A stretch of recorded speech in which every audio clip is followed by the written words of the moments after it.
Sorry. I double muted myself. Hey, Mike. Hello there. It's all yours, my friend. All right. So I'm the lucky guy this week, guys and gals. Trying to spread the love. Trying to spread the love around, everyone. You don't have to sit there and listen to me every week, for God's sakes.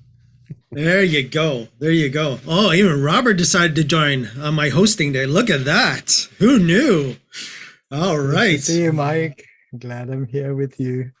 Yeah, we're glad to have you back as well. Absolutely. So our YouTube audience is down definitely one, at least officially. That's all right though. We're good with that. That's right. Come Robert's on in. Our YouTube audience every week. We've just lost our YouTube audience. That's too funny. That's too funny. All right. So I will do the our audience. I don't understand. It's on YouTube, isn't it? It is. Referring to We're me. just joking that he's the only one who watches it. Well, I'm watching. I'm trying to. It doesn't work very well because it's out of sync. So right. confusing. Exactly. Okay. Mike, So I'm What all are right. you doing this week? I mean, you're on. What's this? All right, well, I'm on. That's it. David just dropped the ball right on me. No, so basically what I'm going to be talking about this week, of course, is, as David put it, updates.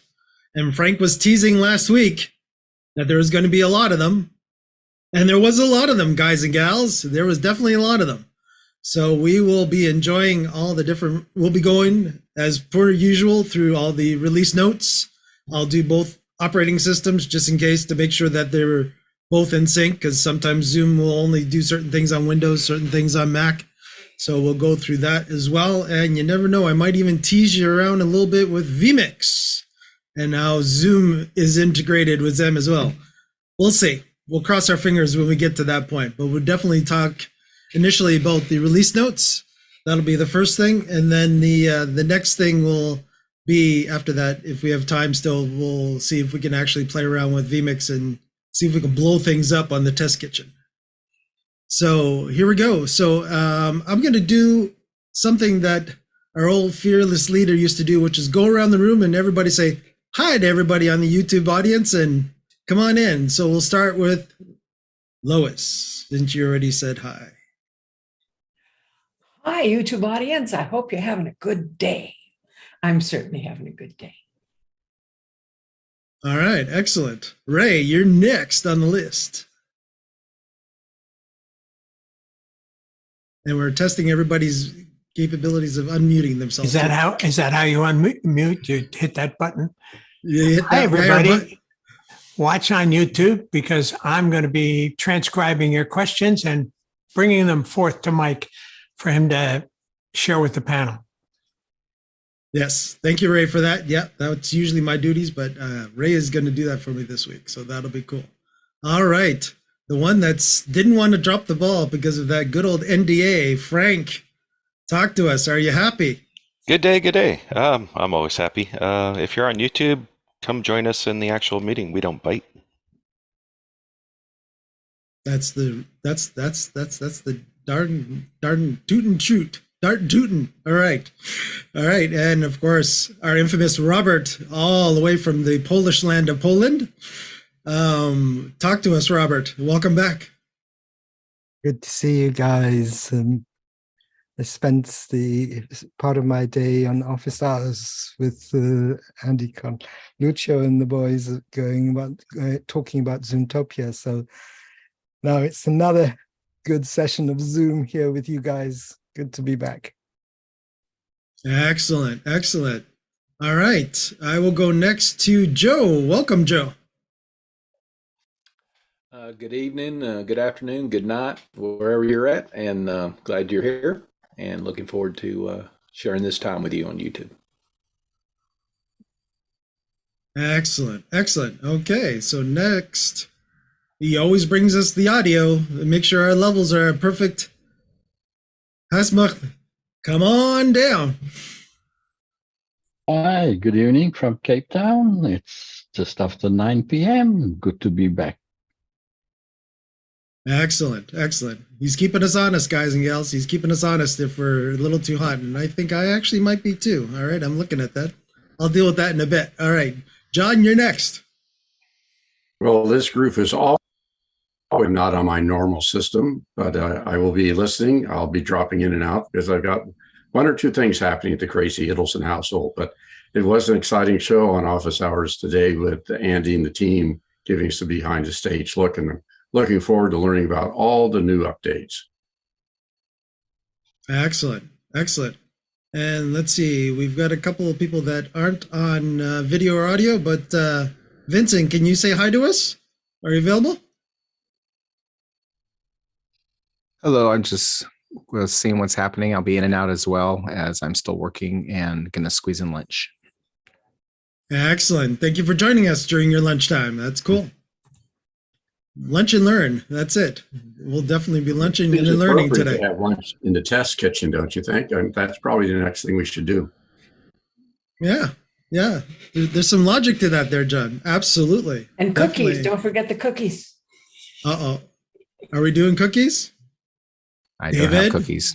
David, did you bring the cookies? Tell us. I didn't. And here's why. I've decided I'm fat. Uh-oh. So no more cookies for me. I'm sorry. That's where I am in my life. There will be no more cookies. Wow. Wow.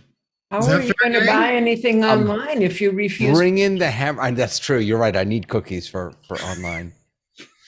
Can I just share something? So I'm taking this online. I'm taking a class in Zoom, and I have learned for the first time the tremendous value of being able to move people around in the gallery view and then make everyone follow the host view. Because I'm taking a language class. And so, you know, when the teacher wants us to go around and talk to the next person in line, she just sets us up in that gallery, forces us all in the same position, and it's fantastic. So I was yesterday years old when I came to really appreciate that feature. Very, very cool. Introduced to Gerald. Isn't Gerald here?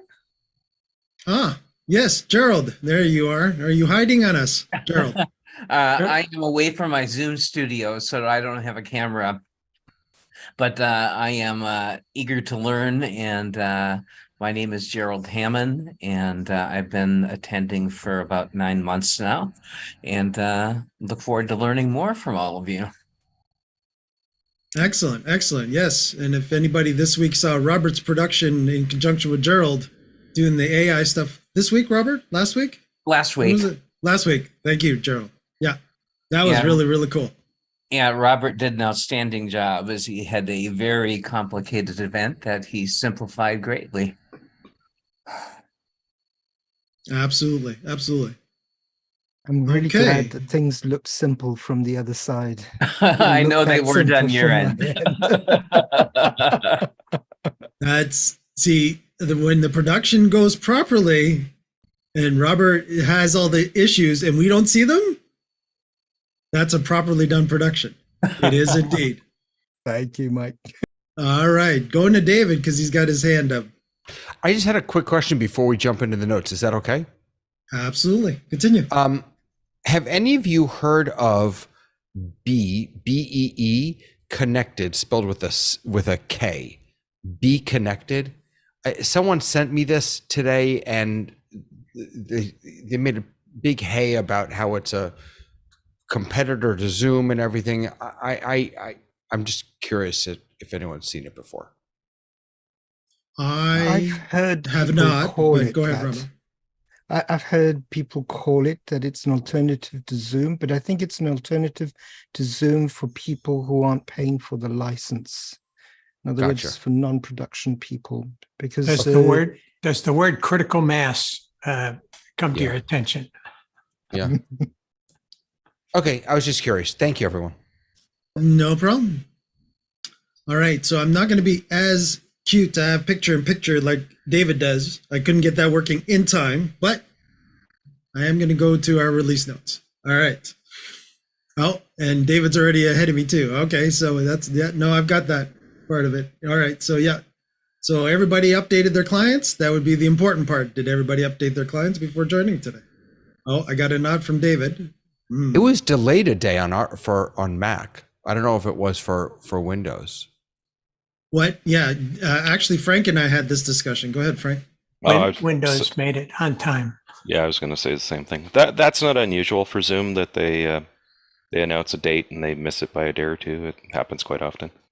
Yeah, Frank and I actually talked earlier in the week, and I actually let him know that I had it for Windows, but yet because of the way that Frank and the university actually gets updated, it was on a different schedule.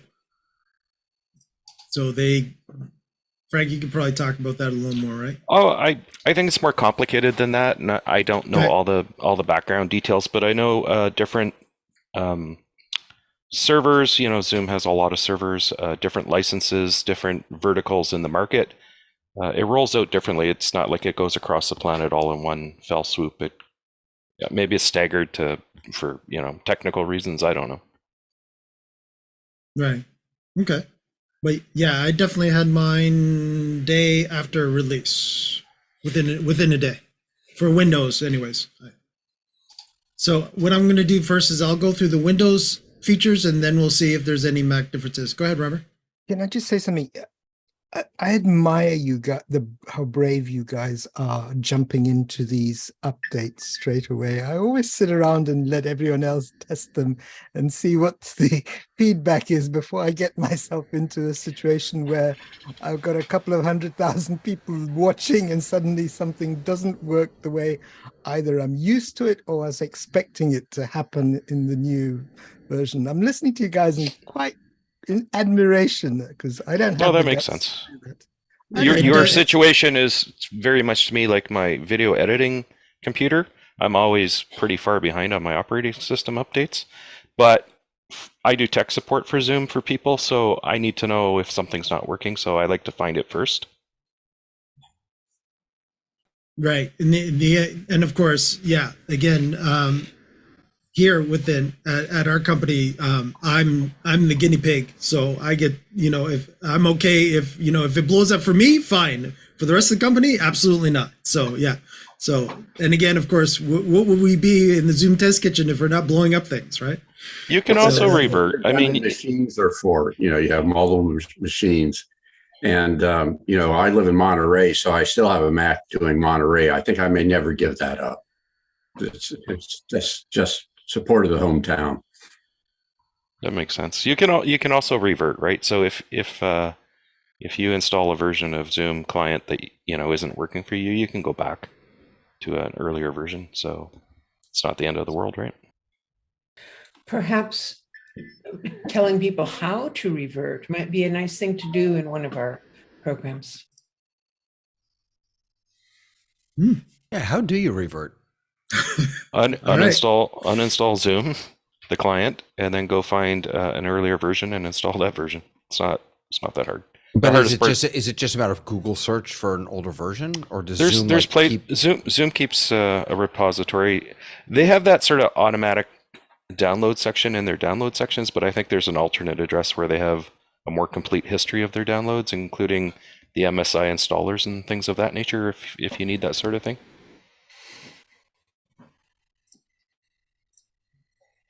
Yeah, what I'll do is in a bit, I'll actually take a look and see, David, unless you have a few cycles to take a peek and see if you can actually find the alternative link. Yeah, I'm working on it right now. Cool. All right, so let's go back to the new and enhanced features. Is everybody seeing my font good, or is it coming across a little? Yeah? It's readable. All right, cool.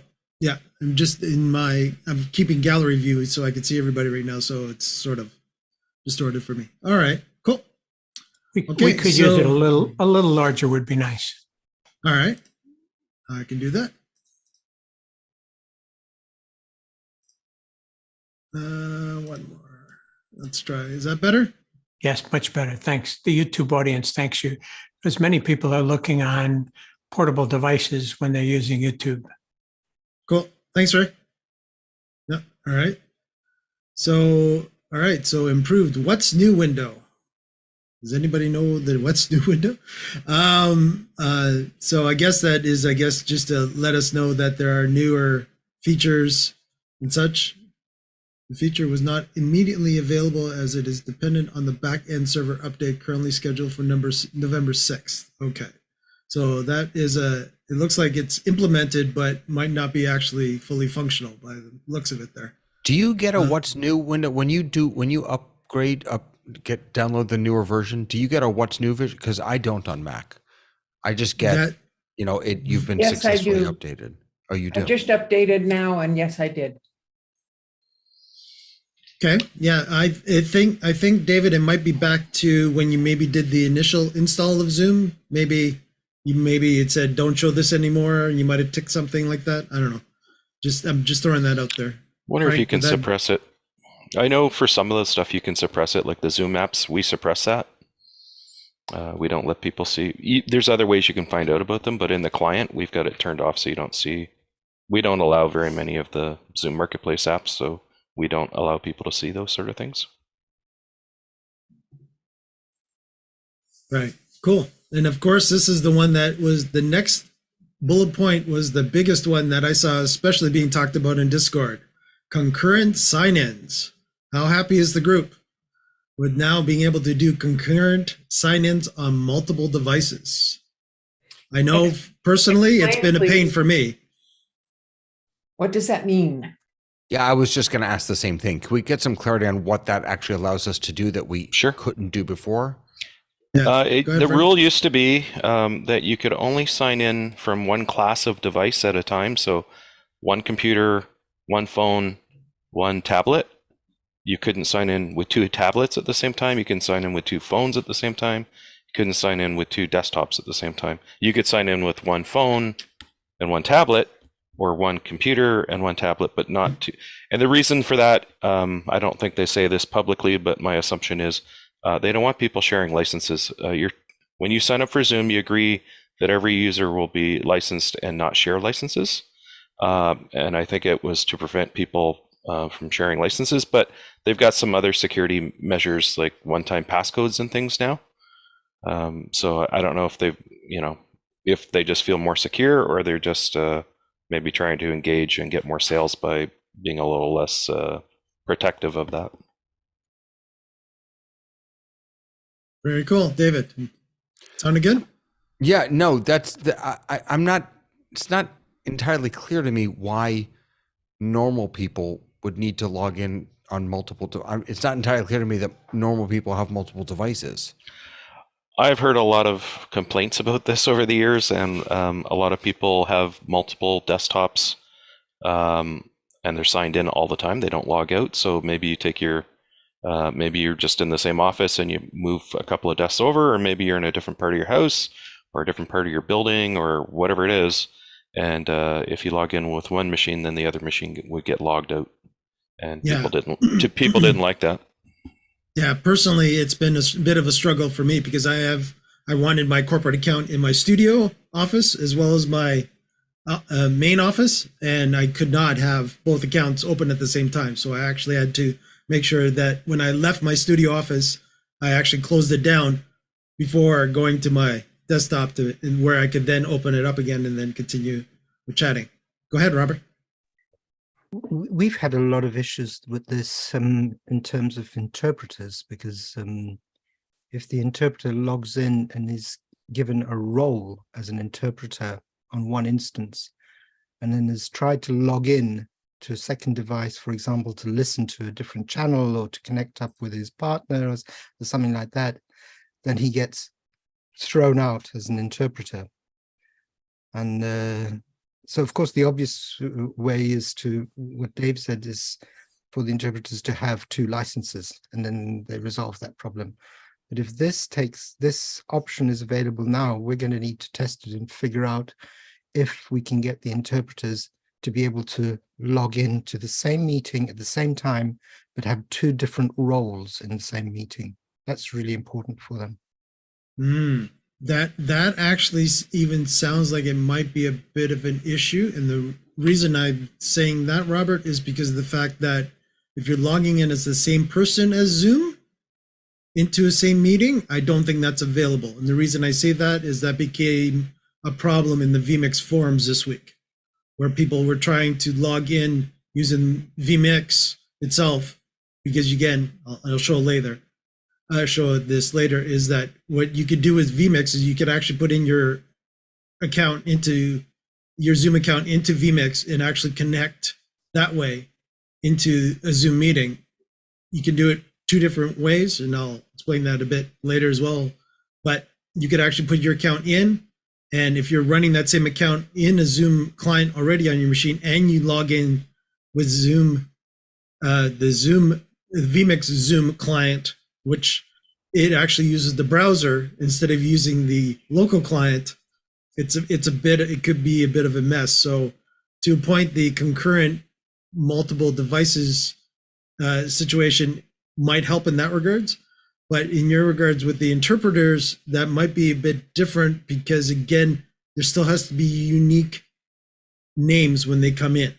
So they would have to definitely rename themselves when they come in. They might be able to use the same account simultaneously, but they might have to rename themselves.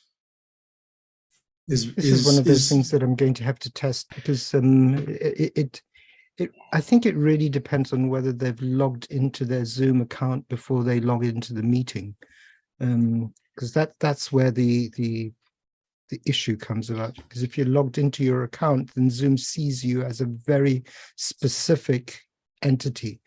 While if you're going in and you're not logged into your email, your own account, then you're treated in a different way. And that's the way they've been doing it up to now, is not logging into the Zoom account and then just logging into the meeting with the same email account and having two roles. So let's see, I need to test that. That's one of those things I need to test before I implement it. Absolutely. And again, of course, at that particular point, for sure, you're going to have to be running the latest client to do that, because it's only available in the latest one. Lois, go right ahead.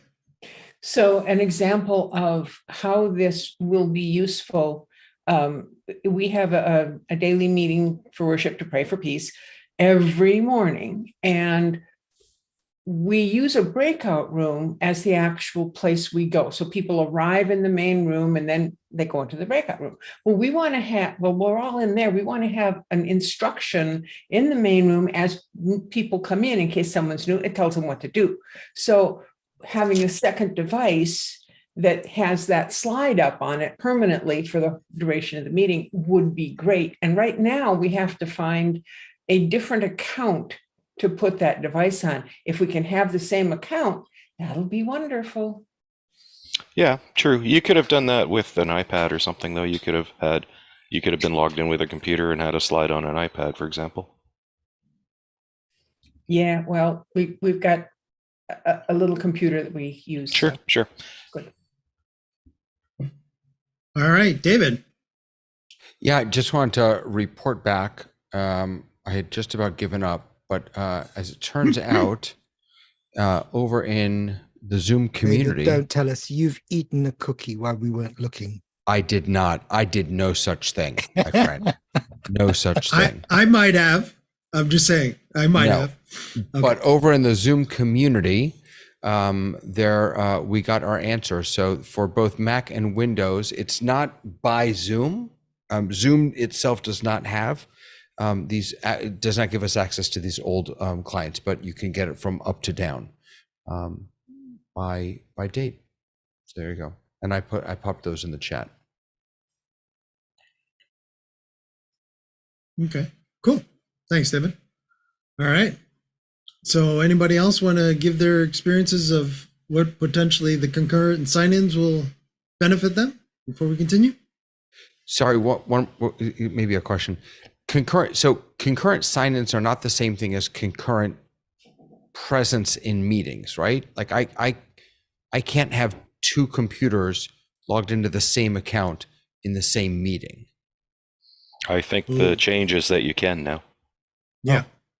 And one of the reasons you'd want that is if you're presenting in a serious way and it's not like a family meeting or something, it's a good idea to be logged in on a second machine. If you're host on one machine and you just watch as a participant in the other machine, it's a good way to make sure that you're sending what you think you're sending and to see what the user experience is for everyone else. Will this make any difference where, so my friend is giving a class and somebody tries to log into a different class and it says, oh, well, they're already busy, they can't do that. That's not going to change, is it? That's just, they're busy. Good question. Frank, no? I don't understand the premise, so I don't want to answer. Okay. Lois, explain a little more if you could. Yeah, busy status is different, I think. Is that what you're talking about, Lois? If someone is hosting a meeting in one place and they have a different space that they sometimes have classes in, you try to go to that second space and it says, oh, no, I understand. They're busy. You're talking about being in two different meetings at the same time.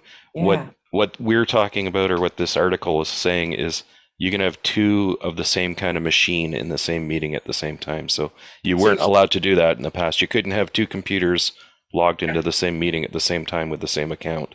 Now you can.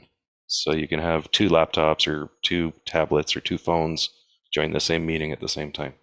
I got that. This is not, I just want to confirm, this is not going to change it so you can be in two different meetings with the same account. There are special licenses you can get from Zoom that allow that, but generally speaking, you can only be in one Zoom meeting at a time. Thank you. And again, the only other thing I would say to that is that there might be an unwritten rule that they might not say that you could do this or not, Lois, too. So it might be something that you might have to test as well. But again, in theory, you should be only one account, one Zoom meeting, no matter how many logins they want to allow you to concurrently log into in that particular point. Anybody else before we continue?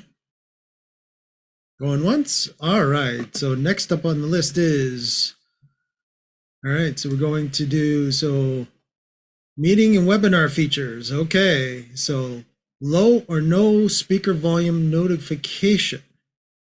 Meeting participants and webinar attendees will see a notification if Zoom detects their speaker volume is low or muted, helping users having difficulty hearing others quickly figure out the cause.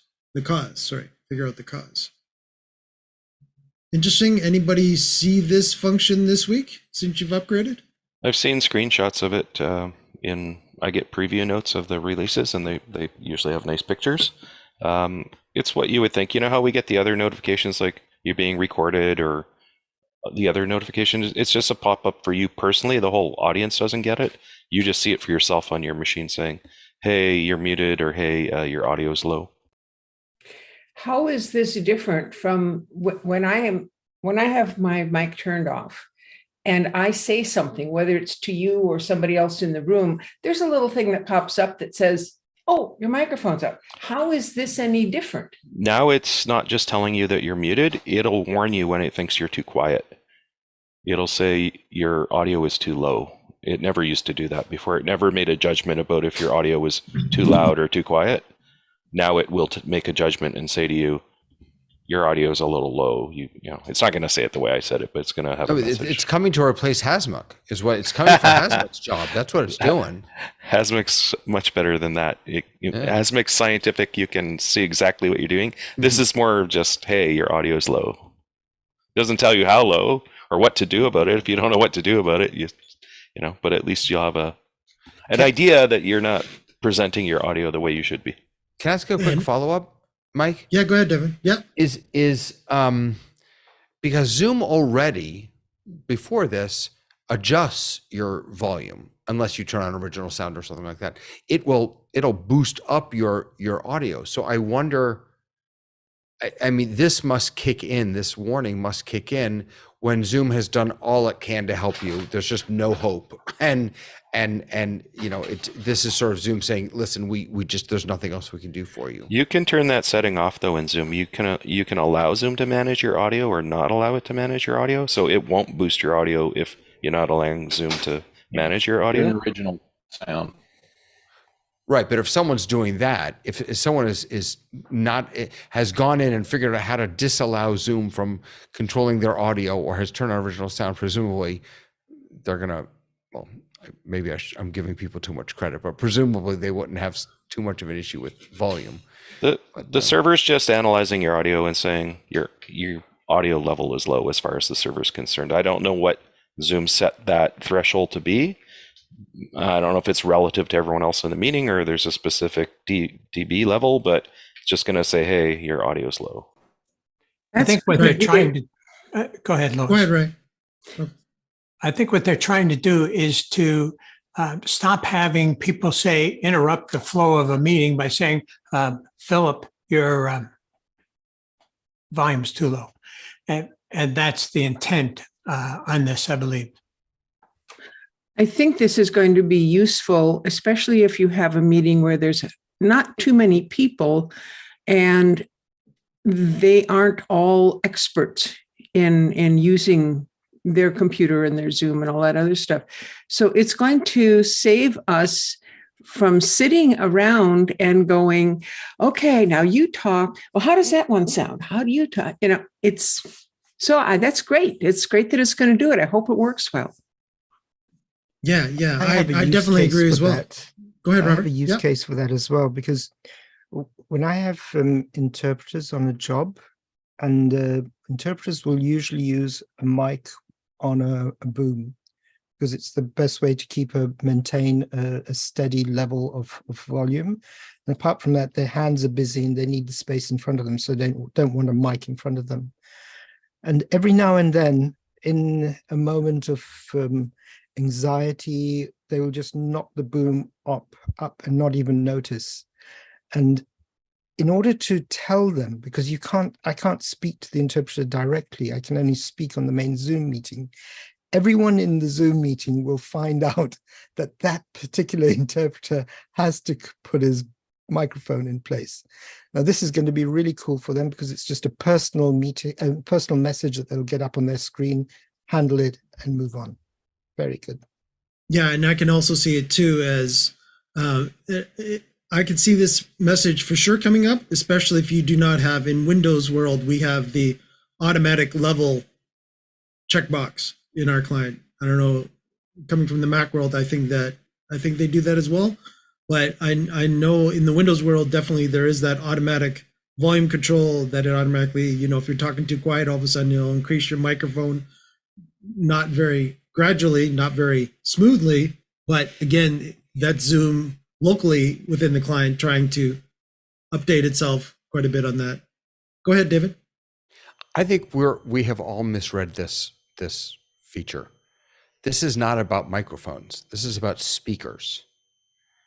This is about, you're going to get a notification if your speaker volume is too low. So the point of this is not to help people who aren't loud enough. The point of this is to help people who can't hear the people who aren't loud enough, or it doesn't even matter if they're loud enough or not, right? Am I wrong about that? I think you might be right. I think you're wrong. All right, Frank. Reason? I think you're wrong. Because speakers capitalized. It applies to this person speaking and not to the speaker as in the piece of equipment that produces the sound. Where do you see speaker capitalized? I'm looking at the share Mac screen? release notes, and yeah, of course you can share screen. It's not capitalized in mine. I have a screenshot of it. I had to give a presentation on this week. It says turn up volume. So, right, but that's turn up the speaker. Yeah, well, maybe for the listener. That's for the listener. You might be right then. Let me not hearing anything. Let me keep looking. Yep, turn you might up be volume. right. Yeah. Interesting. Now, and which helps me, which makes a little more sense if you're allowing Zoom to control your mic, then right. I mean, what they're doing is they're kind of Yeah, you're absolutely right. You're Zoom will absolutely right. take over everything. Yeah. You are Meeting right, participants and webinar attendees will see a notification if Zoom detects their speaker volume is too low or muted, helping users having difficulty hearing others. Oh, okay. So you're absolutely right. How can and Zoom I'm wrong. possibly know? How can Zoom I don't possibly know. Maybe Maybe what my it- speaker volume is? That's amazing. I'm wearing headphones. My microphone can't detect how. Right. Yeah, that's weird. Zoom is always listening here, and it hears the speaker coming back in and is doing the noise cancellation. Not if And you're wearing that's how it headphones. determines. I'm wearing headphones. That's not going to work. Yeah, not if you're wearing earbuds or headphones. Yeah. Yeah. That is Yeah. wacky. Go ahead, Lois.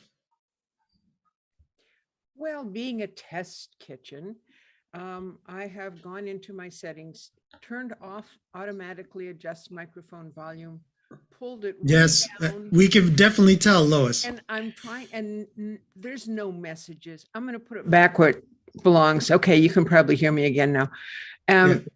So I don't think it was talking. All right, I just tested it, and David's absolutely right. I turned my Zoom volume all the way down, and it immediately told me that my audio was low to listen to. Say your Zoom volume. Do you mean you went into your settings? in Yeah, if you audio? click on the microphone, some people Right. say caret, I say carre, but whatever. If you click on the downward disclosure triangle next to the microphone setting in the toolbar, and you go to audio settings, your output volume is the first thing under test speaker. If you slide that all the way to the left, that's what I did, and it immediately popped up and told me my audio was too low. So this won't work for everyone because in mine, I can't control my audio because I'm using an external mixer. I mean, this is it's such a niche use case, but I'm just for those of you who may be looking for this and don't see it, if you look in mine, I have no control over my volume here because everything is controlled off board. You're a special use case, though.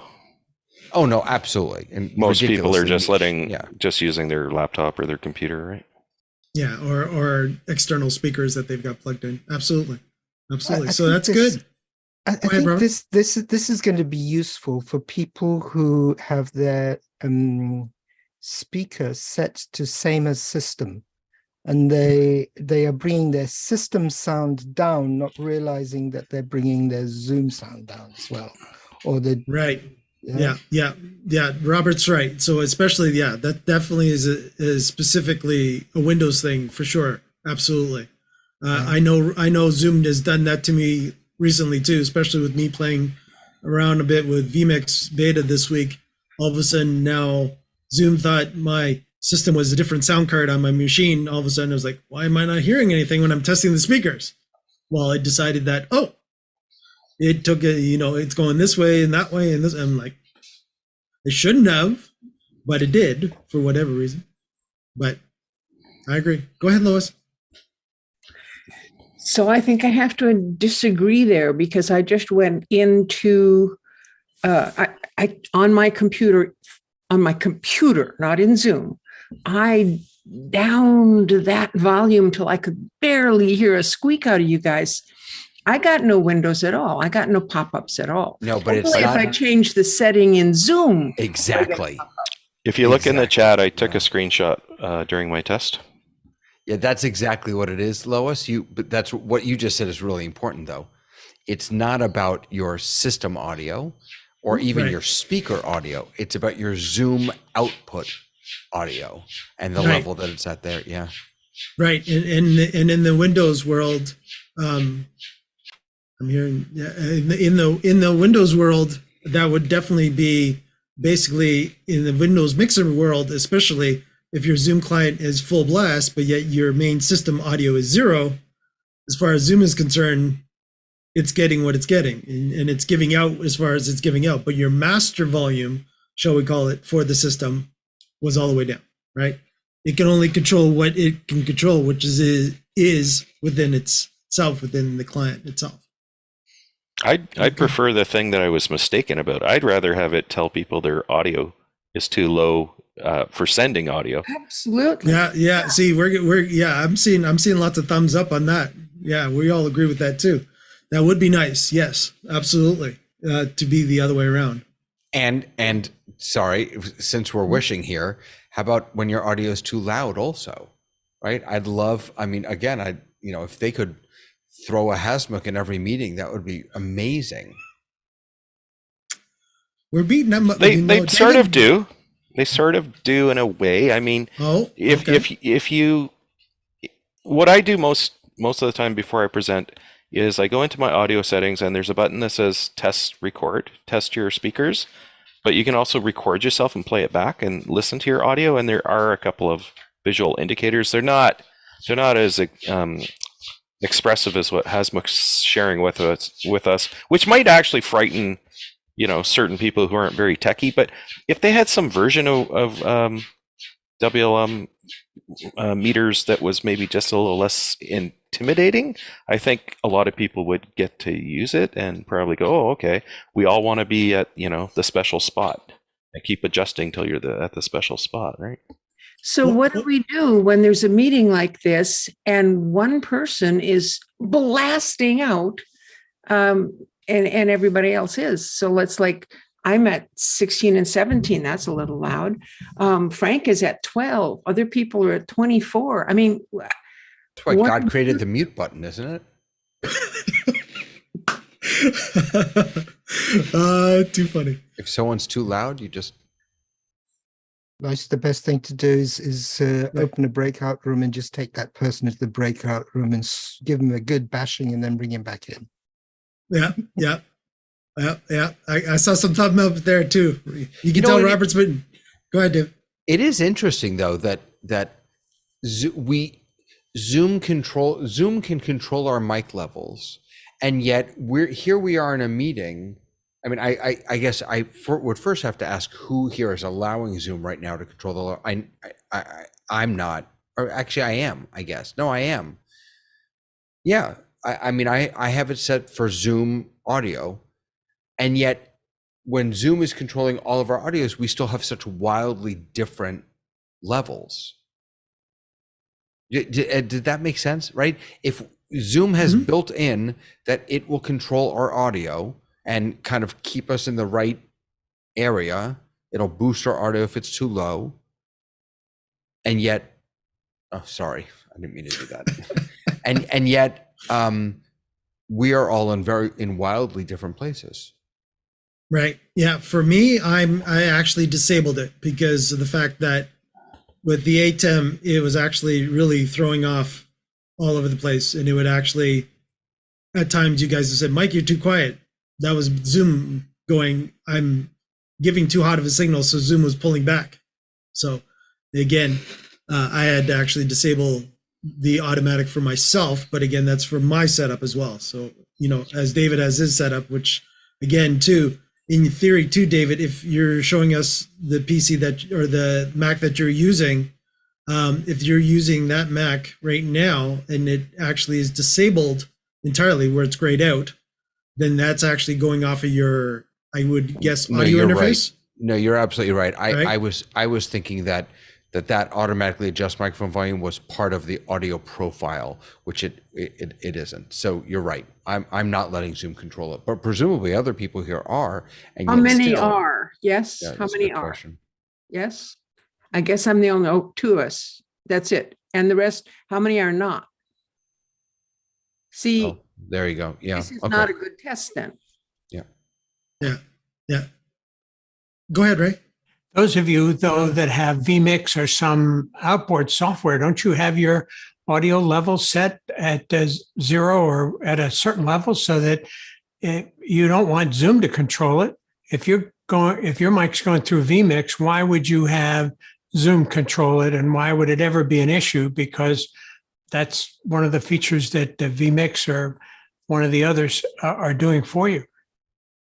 Exactly. That's why I actually disabled mine, because the ATEM is taking care of that, and I'm at Unity Game. Go ahead, Robert. Yeah, but the audio people exist because they can identify the quality aspect of the volume of sound. What Zoom can do is it can do the surface area between the characteristic in a certain period of time, and that's about it, and compare that to a nominal level. But a person can listen to the quality and say, this guy's got a lot of lows and this guy's got a lot of highs, and that really changes the levels that we're at. In other words, what mic we're using and what sound card we have. I'm not sure. I'm sitting here looking at Hazmat, and I was thinking, Hazmat must be writing a small program, building himself a persona in AI, and then getting it to track all of this data and generate something that will be able to exist in each and every Zoom meeting on its own as an instance. But then I thought to myself, what about the aspect of quality of sound? You need to have that, and that's at the moment that's a people function. That's very true. But again, it could be a fairly easy AI thing that Zoom actually could do. Shall it be add on, plug in, whatever they want to use as their terminology? Zoom's already doing it. In a sense, I mean, there is compression going on, and some engineer at Zoom or a team of engineers have decided about frequency response and compression and a bunch of things. That's why they have original sound for musicians and stuff if you want to bypass all that, right? But there is AI audio mixing that also speaks to quality, not just levels. And I think you're going to see more of that as, in the next 5 years. Yeah, I totally agree with that as well. Okay, any other questions about that? And I know that we're going to definitely look at Robert for the next one, which is add additional supported languages for automated captions and translated captions. Danish, Thai, and Welsh. So Danish is in beta and is being added to available languages for automatic captioning and translated captions, available for translation between Danish and any other supported languages. Thai beta and Welsh beta are also being added to the translated captions, but both are only, one second. Three of the most on-demand languages in the world, of course, they chose to start with. Robert, how many meetings do you have to have Danish to Thai and forget about it? Yeah, but this is a function that is used by people attending meetings when they want to get the gist of what is being said. Up until now, the only professional level of interpretation that people trust, in other words, anything that is government, finance, banking, well, that's finance, medical, legal, medical, it's still people, because the level of trust is not there yet. But going back, but it's really useful for people who want to get a gist of something in a meeting, or have disabilities, or cannot listen because there's something going on in the room and they need to read the captions. So that's really good in that respect. And a lot of people actually use it. A lot of people read the captions, especially if the language that is being spoken is not their first language. It's always easy, or the speaker is speaking in his second or third language and not his original language. It becomes very difficult to I mean, that's why Otter actually was invented for usage in English language, just to deal with all the different accents and the different versions of the English language that exist around the world, so that people could understand what is being said in the same way. And it was mainly used for meetings, not for production purposes. I think that's very interesting. I saw your post in the forum where you asked for reports about translation. I hope Zoom does create that report. I think it would be very useful. Very useful. It's really difficult to get a clear understanding of who is using the interpretation and who is not, because we've tried admittedly silly things like putting a poll up at the end of the meeting, But if someone doesn't understand the main language of the meeting, he's not going to understand the poll to be able to say, I listened to the interpretation. So, because the polls in Zoom are not multilingual. We've done it outside of Zoom, so we do have an idea of, but it really depends on the company, the organizations, the subject, etc., etc. So. And you can buy interpretation or translation as an add-on. So you're spending extra money depending on your Zoom license. You deserve, if you're paying extra money, you deserve to get statistics about how much is being used, I think. Yeah. So far, the best way is to ask everyone in the meeting, please raise your hand, everyone who's listening in Polish, in English, in French, or whatever, and then you just get a spot stat. But oh, definitely. But if you're a corporation or something and you're buying however many licenses of this, and you need statistics for the decision makers who pay the bills, raising your hand's not really going to cut it the way a real report would, right? No, absolutely not. The only other quick thing that just came to my mind would be, good old poll. But again, you'd have to do all the different languages, I guess. I get asked a lot of questions like how many minutes or how many hours of translation did we use this month for other services I provide, like closed captioning and stuff. And polls aren't going to cut it for those kind of scenarios. Like I need a real report. Right. And again, you want, how long were they actually, they might have.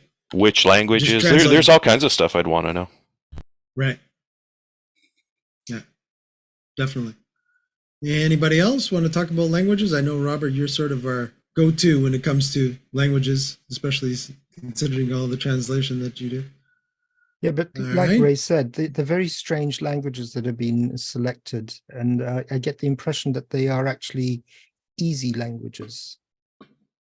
Because one of the best example with languages, why don't they put Japanese on? Because the cultural aspects of traditions in Japan and the way you speak to someone and address the person requires that the person you're speaking to is visible, so you know whether you speak to a man, woman, an elderly person, a younger person, etc., etc., etc. And so, there's a quote that really makes me laugh, and it says that if you use AI to provide translated captions in Japanese, you probably end up with a meeting where most of the people understood the gist of the meeting, but they'll be totally pissed off in the way you spoke to them because it's traditionally culturally not acceptable. Very, very interesting. Very interesting. Robert, in that instance, in Japanese, if a person is giving a lecture and they're speaking to an audience, they're not one-on-one, wouldn't that same formal format work for everyone? I mean, for translation as well? There is a when people give lectures, they usually speak in the third person, referring to something or someone that isn't physically present. I did this, we did this, if we were to do this, etc. But in a meeting, you're addressing a specific person. I'll say to you, Lois, can I in Japanese address you by your first name? If you're a kid, yes. If you're an elder person, no. If you're the president of the country, definitely not. You get thrown out of the meeting, which is probably reasonable for most countries and most languages. But conferences are different. Sort of lectures have a different. The speaker speaks in a different way because even though he's addressing the people present, he doesn't speak directly to them as individuals. It's more of a collective form. Is that formal but impersonal method of speaking, is that becoming a new standard in Japan? I don't know. I don't know that much about Japanese culture. Sorry. But if you look at French, for example, where you speak to someone who you don't know in plural. So I would say you as in you plural version of you, then that isn't an issue.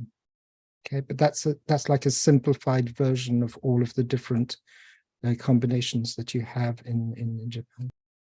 In American English, we are moving towards having a they as a singular pronoun. And so then you can get away with speaking to anyone whose gender you know. You don't need to identify them by gender as they.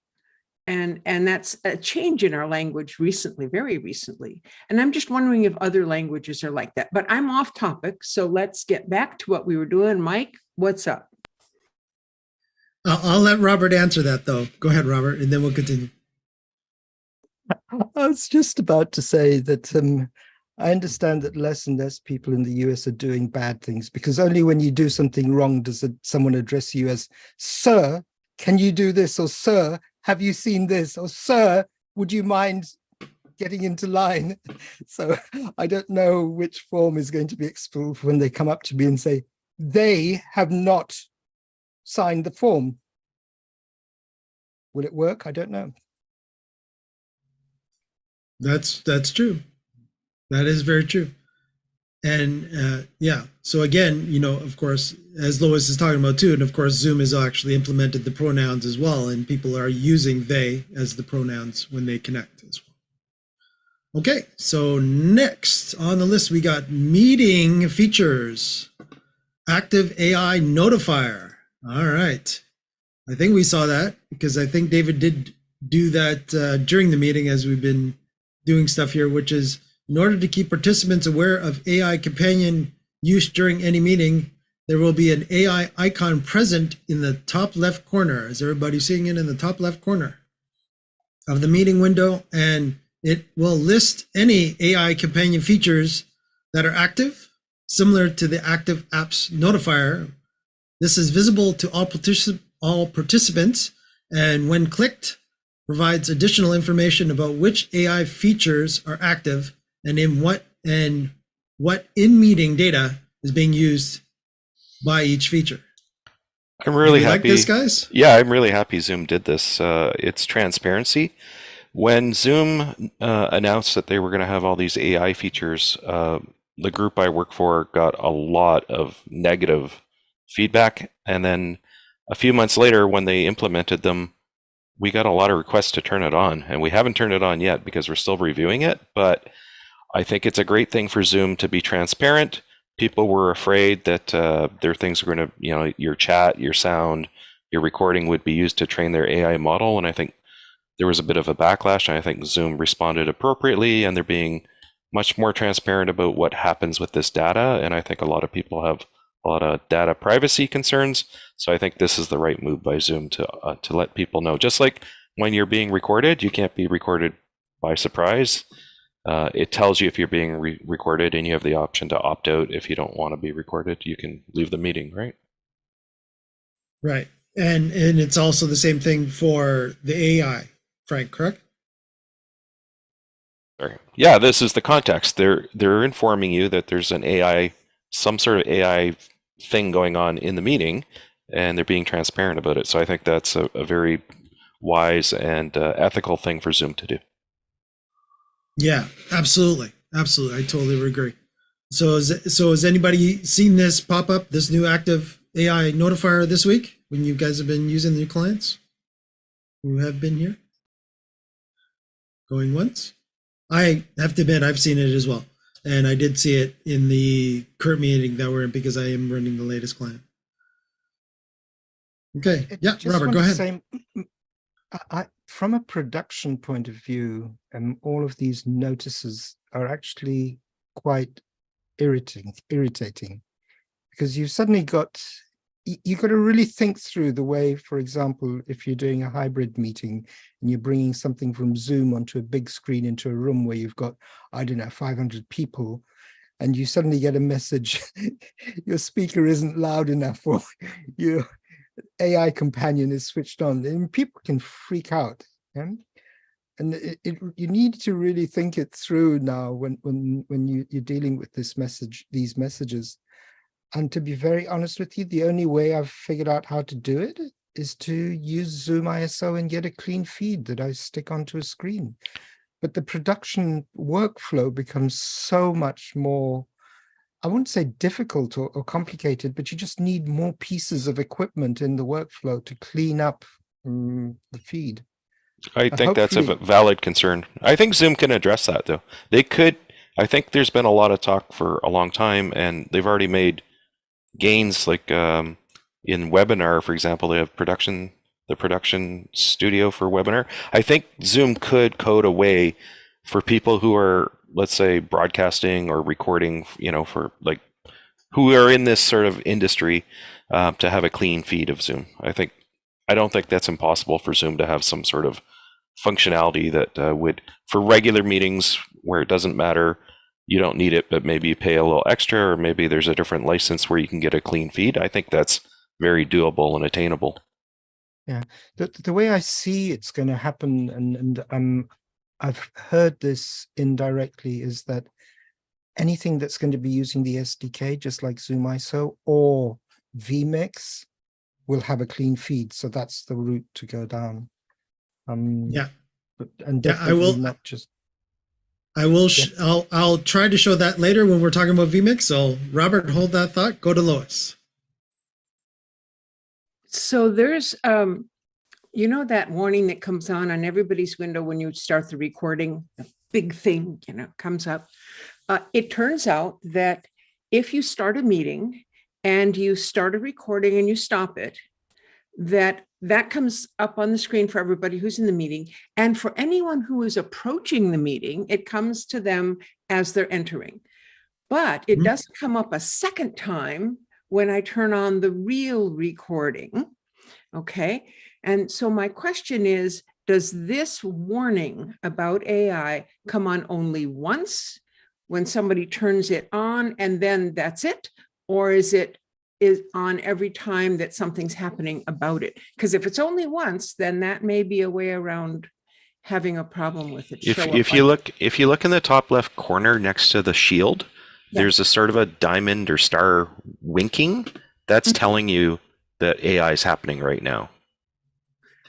Right, but when it's persistent while it's on. But there's when it first comes on, isn't there a message that flashes? Sure, there is. But what I'm saying is, if you flashes once. I don't know if you stop the AI and turn it on, if it gives it every time. But I do see that notification is blinking right now, and if you click on it, it'll tell you what AI things are happening right now. Yeah. So a little bit of both, I guess. Yeah. We can test it. Yeah. So right now, again, I just clicked on it just for the sake of the guys on YouTube. It says AI companion questions, transcript and prompts, and also the meeting summary transcript. They are the current things that are right now for AI companion that are on. I guess the big issue is if you're not aware of what that little flashy diamond means, then you don't know that it's happening. But if you do know what that flashy diamond means, you're getting informed throughout the whole meeting. It's always flashing and pulsing or whatever it's doing right now. I was thinking in Robert's case of projecting it, and so that you're not getting anything flashing up there, like the recording thing. It doesn't show up, even though it showed up at the beginning. Anyway, I got to go, guys. See you next week. Bye. Bye, Lois. Bye. Yeah. So the one comment I do want to make, if you're still screen scraping, of course, the client on a regular PC, of course, you're going to see all the pop-ups because Zoom doesn't. You're just a Zoom client, from the production world. But again, Robert's right. When you're talking about the Zoom SDK, and you're actually using software that is actually utilizing the SDK that Zoom offers, then yes, that's a totally different ballgame. And yes, you are totally getting clean feeds. You can also do it in a very simple way and just push the whole feed through OBS, and then it won't show. You can choose not to show the different layers on OBS, and you'll get a clean feed as well. But that's just an additional step that you need to do. And the point here is, Frank, I agree with Frank quite rightly, that for production people, there should be certain features that are available on request or as within a certain license. But for the general public, I think transparency is the right way for Zoom to go, because there's a lot of people with privacy concerns. And I think Zoom needs to be as transparent as possible so that people don't have, suspicion of what's Zoom doing with this data, right? Yeah, I totally agree with that as well. And if if people find it that they're actually being offering too much, from a business point of view, I'd rather them say too much related to that they're going to do certain things about AI than too little.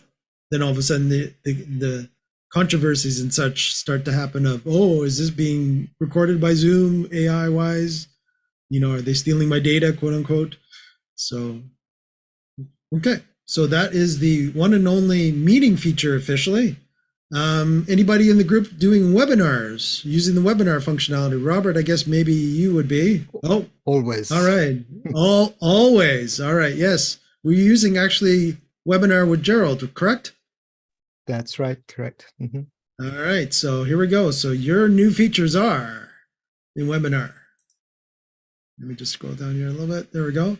So webinar features, webinar resources are say that easily, webinar resources enhancements. When webinar resources are not currently active, the resource toolbar option is hidden from attendees' view.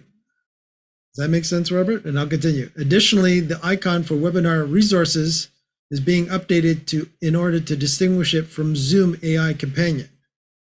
Again, I'm not a webinar owner, licensee, so I defer to our webinar people in the audience. Webinar resources are a really great thing that Zoom brought out, I think 6 months ago or something. Basically, it's a way, when you're scheduling a meeting, you can also schedule a webinar in advance. So when you schedule your webinar, if you have things you want to share in the webinar, like links to PDFs or other web-based documents or links to videos or websites, you can put them in the resource. And then as a participant in a webinar, it's a very different experience than a meeting. You're not seen, you don't get to talk. So basically it's more like a lecture where you show up and listen. The webinar resource is a little icon in the toolbar that your host has pre-prepared for you. And you click on it, and then there's things like links to documents and things. So those are the resources for the webinar. So that was a great tool that Zoom implemented, and I think I lamented at the time that they didn't have it for meetings, but I think Notes is kind of fulfilling that role in meetings now.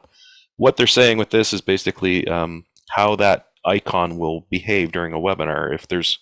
I think what they're saying is if there's no content for the resource thing, it won't show up. And secondly, they've made the icon look a little different so it doesn't get confused with some of the other tools in the tray down at the bottom. I don't know, Robert, do you agree? I don't actually use that function, to be very honest with you. Not in the workflows that I have. But do I understand you correctly that those resources are associated with the speaker that is currently speaking? So I don't think they're associated with a specific speaker. They're sort of like, imagine if you walked into a presentation and someone handed you a sheet of paper, like instead of you having to take notes, it's all there for you. It's a place where before the meeting starts, someone can prepare resources. That's what they're called, but links to PDFs, links to websites, whatever it happens to be, those kind of resources. And then if the host is saying, on the PDF that I'm about to talk about, you'll find it down in the resource icon. It's PDF 1. Everyone can click on that, and if they happen to have a dual screen, or even if they just want to replace watching the presentation, you have access to those resources all as a collective group. That is amazing. I think this is a function that will make Ray and I really happy, because what it means is presenters will be able to have bullet points in their presentations and not hundreds and thousands of pieces of data that can be handed out on a document. And you don't necessarily, maybe you still want to reinforce it by posting in the chat, as the host, but you don't have to now. You can pre-prepare all that stuff, and you don't necessarily have to put it in the link in the chat. The resources are in the webinar, and they're already there. So maybe you want to do both, just for context. But you're muted, by the way, Robert. Can't hear you. Yeah, and they'll be there in one place, because the trouble with chat is that there isn't, you can't sort of make any message sticky in the chat. Yeah, there's no way to sticky, like you say, posts in a chat dialogue. But one thing that Zoom has done is chats will now be, you know how if you enter a meeting late or something and the chat, you don't get the links at the beginning. Now, even if you show up late, you'll be able to go into the chat and see what was in the past if you showed up late. But I just think it's a very tidy, nice way to give your audience in a webinar access to a bunch of things you want to share with them. And then it'll spawn a new browser tab, and then they can bookmark them or download them or do whatever they want. But it's a way to do it in advance of the webinar, so that in the logistics planning side of thing, when you're scheduling the webinar, you can add the resources you want for the webinar. Well, thanks very much, Frank. That is something that I'm going to look at and use, because that'll be so useful to just put links to presentations, so we don't have to keep telling people that they can download the presentation here or there or wherever. And just the only thing I would say to you is it's relatively new, like maybe less than 6 months. Some people may not recognize what that icon in the toolbar's for. You may want to take a moment at the beginning of the meeting to say, hey, there's this tool at the bottom of the webinar, so that they know that they're there. Otherwise, they may not notice them, right?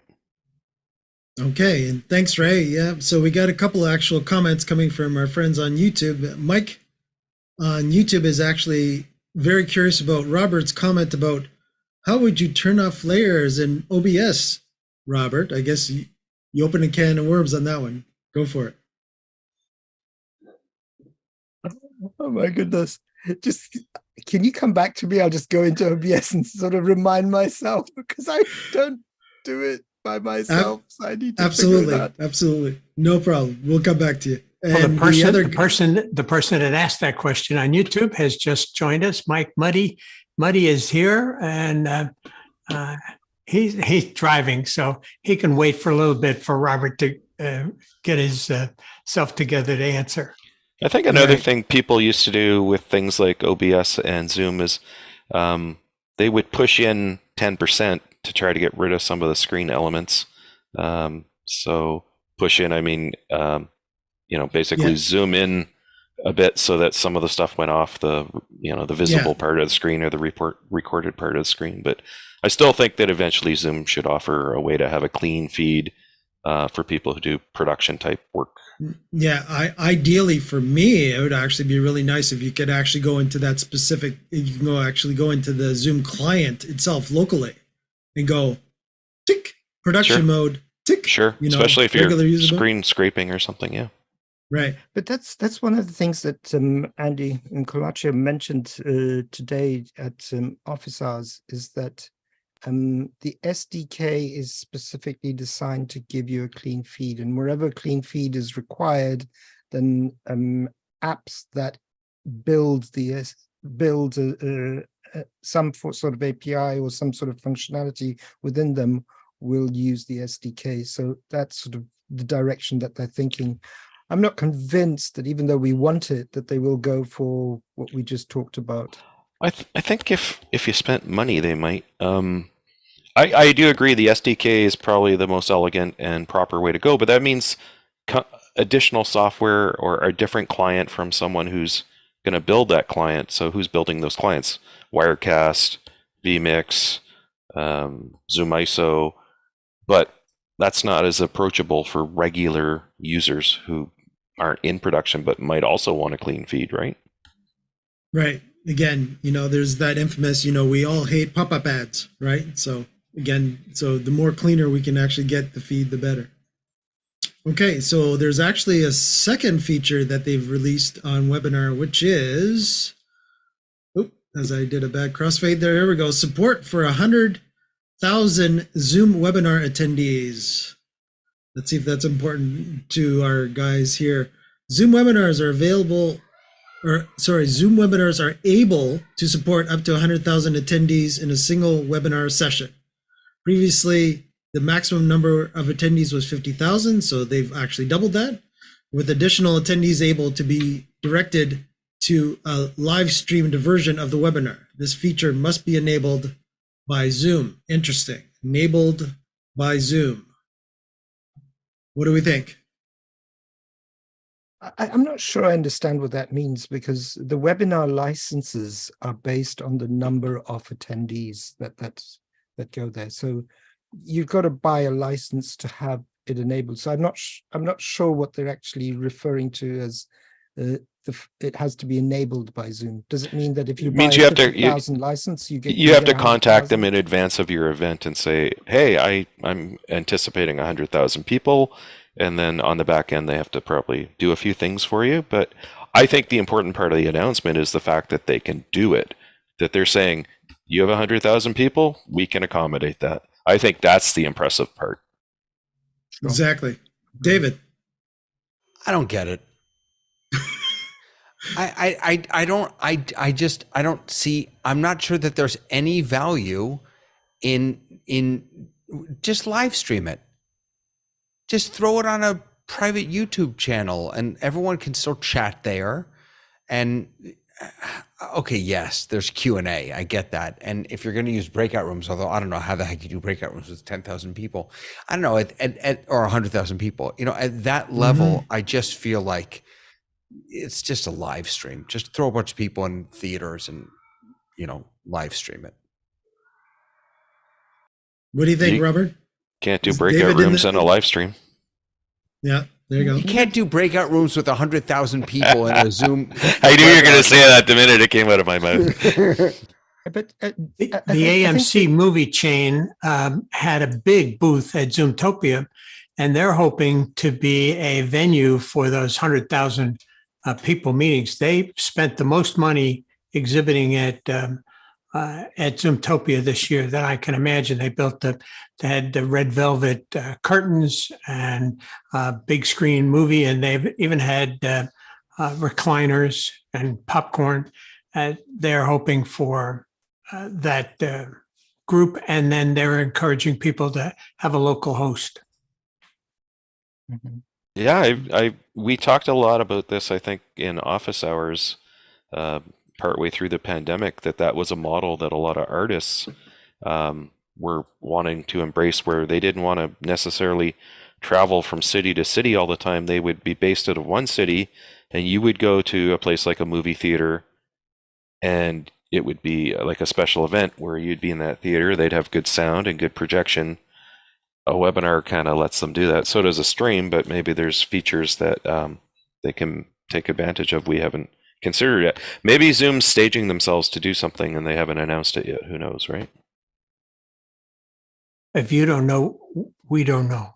Okay. Oh no, I mean, can we establish that? No, I'm sure there's people who know a lot more than me. I'm just speculating. But we're comfortable with that, though. Don't apologize. But it builds on what number.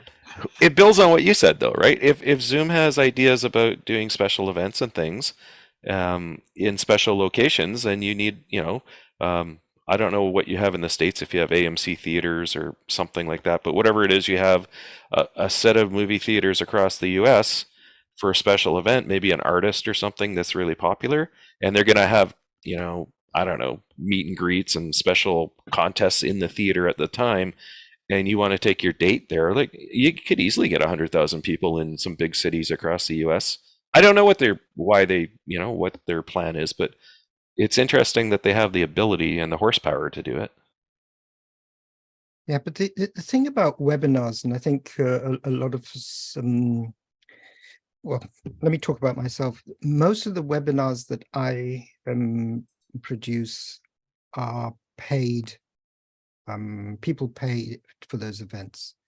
And the whole of Zoom is really well geared up to get you in through APIs, through Zapier, to build the whole environment prior to the event, during the event, and after the event.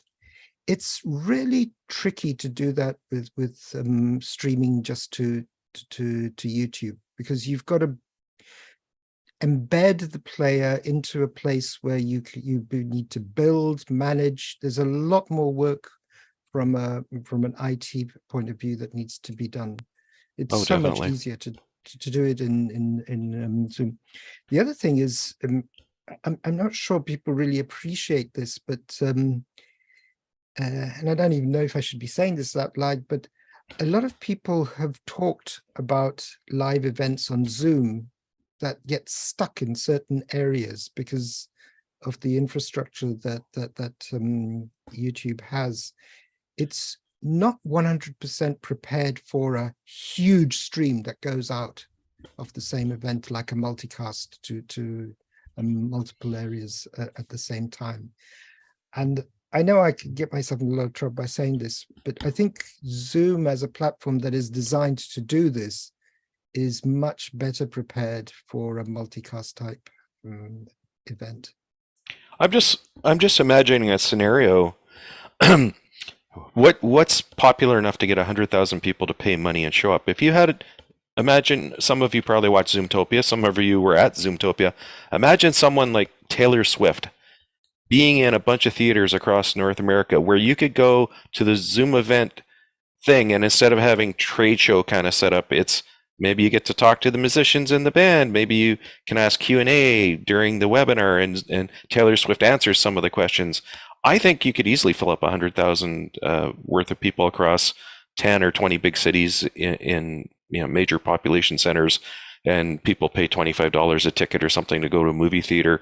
Good audio, good sound, good video, and you, for a few days before and a few days after, you can talk to other people who are in the same fan base as you, and maybe there's t-shirts for sale and other special things in the Zoom events. Then 100,000 people joining a webinar makes a lot of sense, right? Taylor Swift would be much larger than 100,000. Oh yeah. I used someone 6 popular. million, right? Yeah. But at that level, there's other ways to broadcast to that large an audience. Maybe there's a musician who's not quite as popular as Taylor Swift, but still could get 100,000 people. I don't know. Zamfir. There you go. Yeah. Zamfir. Brought up Zamfir. And the pan flute. The pan flute. Only in the Zoom test kitchen do we get Zamfir. That was a throwback. Sorry. Absolutely. Absolutely. Good one. Good one, Ray. Okay, continuing next. Wait. Someone told me my mic's hot, because earlier someone told me my mic was not hot enough, so I cranked it. Zoom should tell me when my mic's too hot. How's that? Meters. Yeah, 1, 2, 3, 4. What are we shooting for here? Minus 24? 1, 2, minus. What's our agreed upon target? I don't know what it is for us. Is it 18? Is it 20? 1, 2, 3, 4. Anyway, sorry for interrupting. No problem. I brought it down some, though. Sorry about that. Yeah. Muddy says thumbs up. Muddy's giving thumbs up even though he's driving. Careful, Muddy. Cool. Thank you. Safety first, Muddy. Okay. All right. So next on the list, believe it or not, that was it for new features on webinar.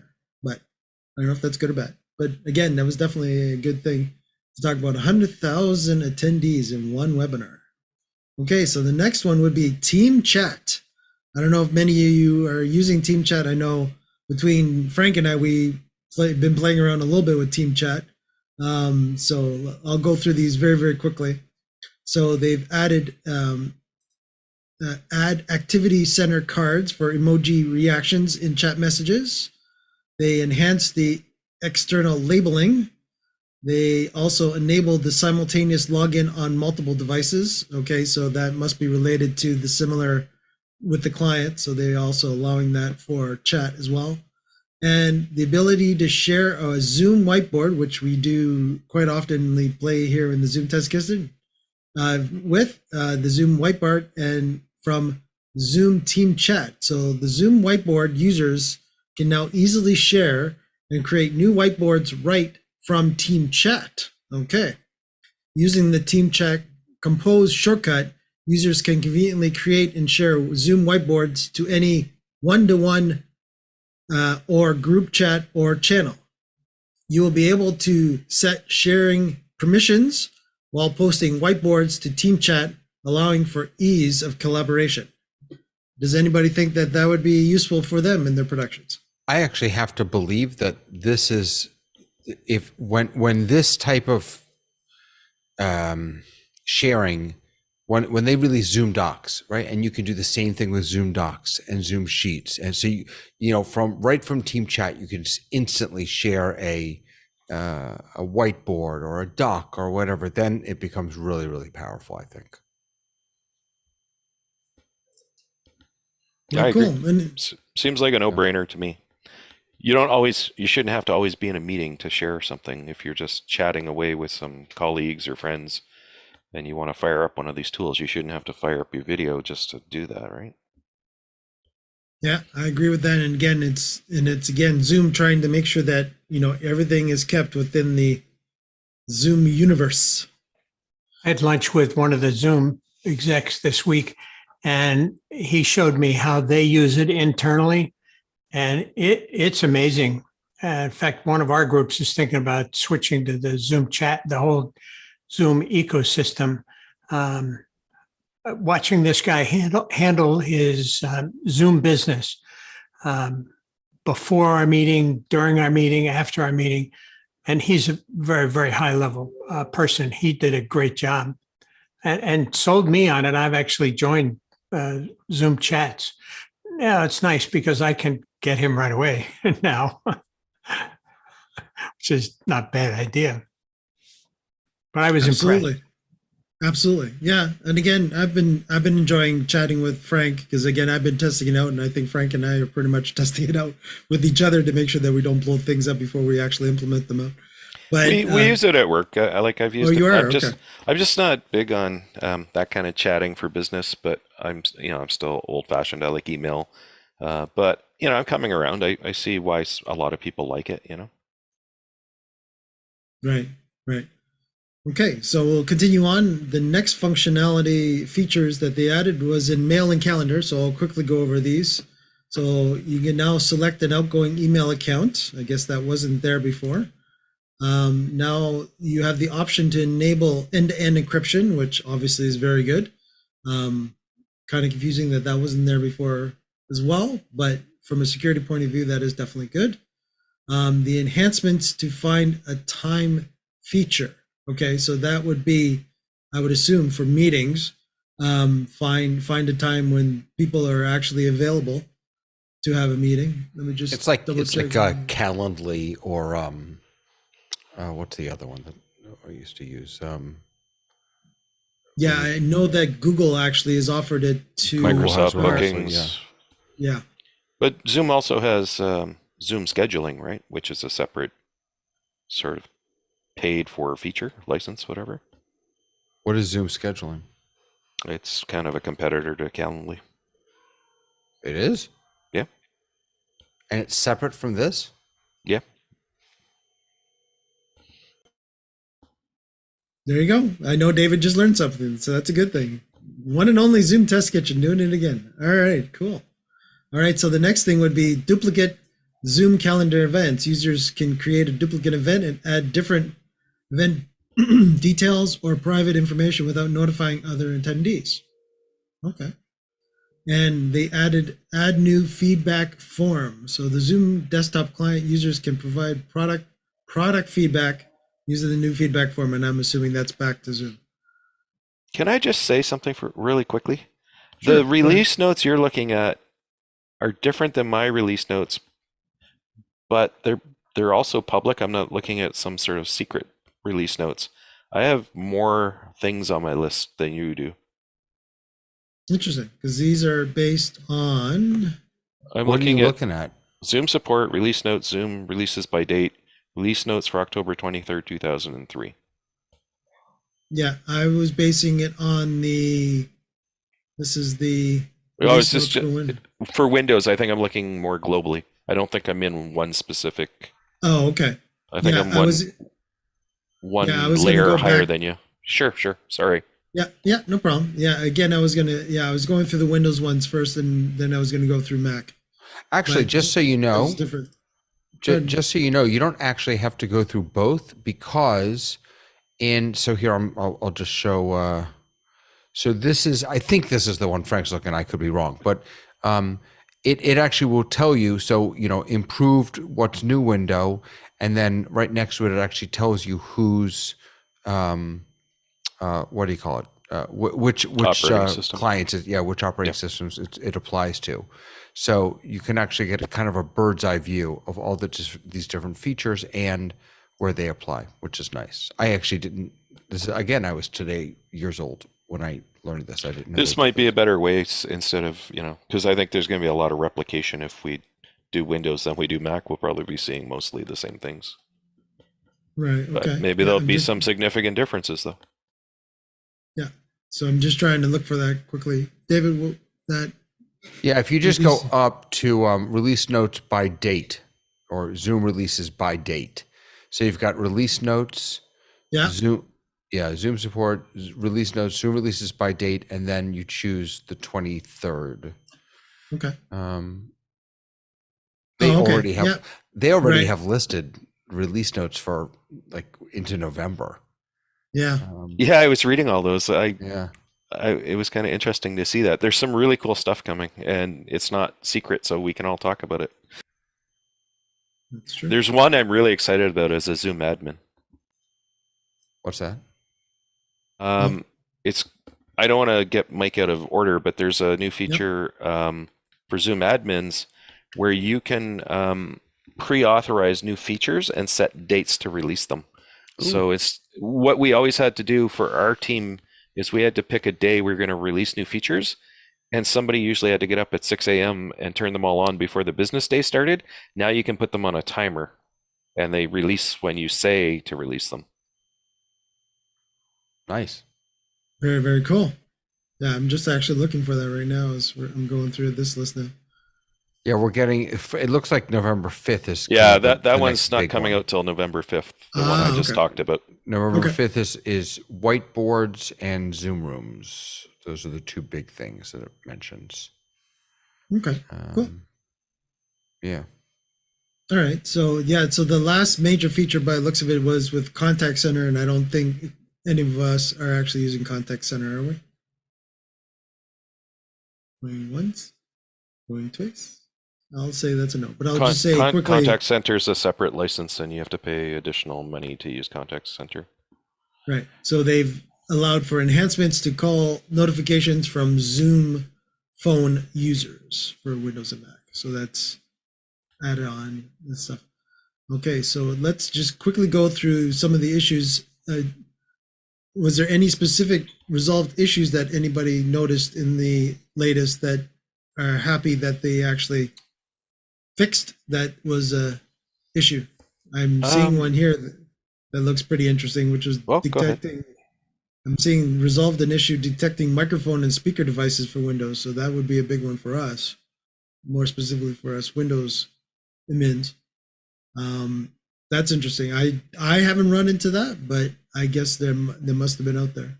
The Keynote one, there was quite a bit of complaining about the Keynote presentations. That got fixed in the latest version. Okay. People were having trouble presenting Apple Keynote stuff until the latest version. Like they couldn't do it at all. Present status is important. Basically notifying people, just like in Teams, if you're away or in a meeting or something. Right. Mac wasn't doing it correctly. Oh, okay. All right. Yeah, I did notice that when you and I were chatting that I could tell me that you're in a meeting. Yeah, I don't think I haven't found a way to turn that off. I actually don't like people knowing my status, but I haven't figured out how you defeat that. Yeah, I know when you and I were chatting about that earlier this week that I was like, I'm not thrilled that Zoom chat is because you're one of my contacts though.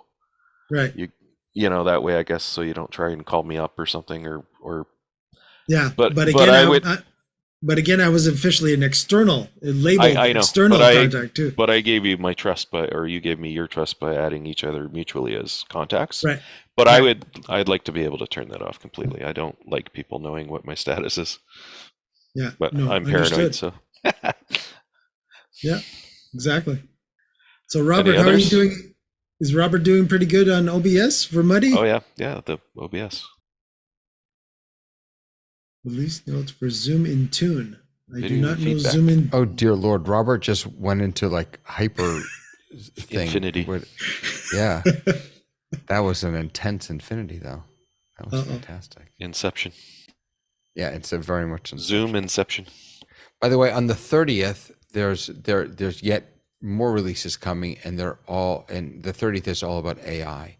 Quick recap section is being added to meeting summary, and smart recording with AI companion it can be now enabled in meeting. Shh, we won't have anything to talk about next week if you tell us Sorry. all now. No, Sorry. I don't care. Well, It's that's fine. it. It's just those two things, and then more languages for AI companion questions. Yeah. There's always more So, things to talk about. There's a sneak peek next week. All right, and we're done. Okay, good. That's all the sneak you get. I don't think we went through all the bugs, but Was there any others that stand out for you, Frank, that were important? do you mind sharing it again? Because I didn't You got see it. all. Yeah. 1 second, I'll just get down there. There you go. Google Calendar. I'm sure for Japanese people that one was probably pretty annoying. The poll reports are important. Showing the attendees' names as guest were inaccurate. That for my industry, reports are very important, especially when you're giving people grades for attendance and stuff. So having those names wrong or something, anytime a report doesn't have accurate information, that's a bad thing. So I'm glad to fix that. And then adding external users to chat channels because they weren't getting the invitation. So I mean, if Zoom wants people to use their chat abilities, especially outside of meetings, then they better be able to receive the invitations, or people aren't going to find it a compelling platform. So I don't know. I think exactly. I think that they fix bugs is good. I mean, it's a complicated, these are complicated tools, and there's millions and billions of lines of code. There's always going to be bugs, and at least they try to resolve them. That's good.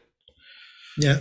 So it looks like there was an issue with Outlook too for all our people that are actually using Microsoft 365 Outlook. So it looks like there was MAPI integration issues. A lot of people ask me, why do I have to do these upgrades? I don't want these upgrades. I don't care about this functionality. But people always have to remember there's also security patches.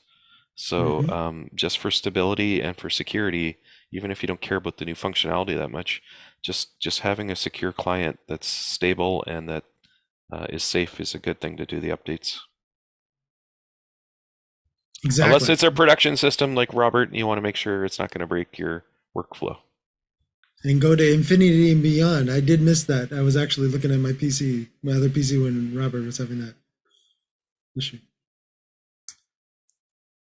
All right. I do not know about Zoom for Intune. I don't know if that. Frank, do you know about that one?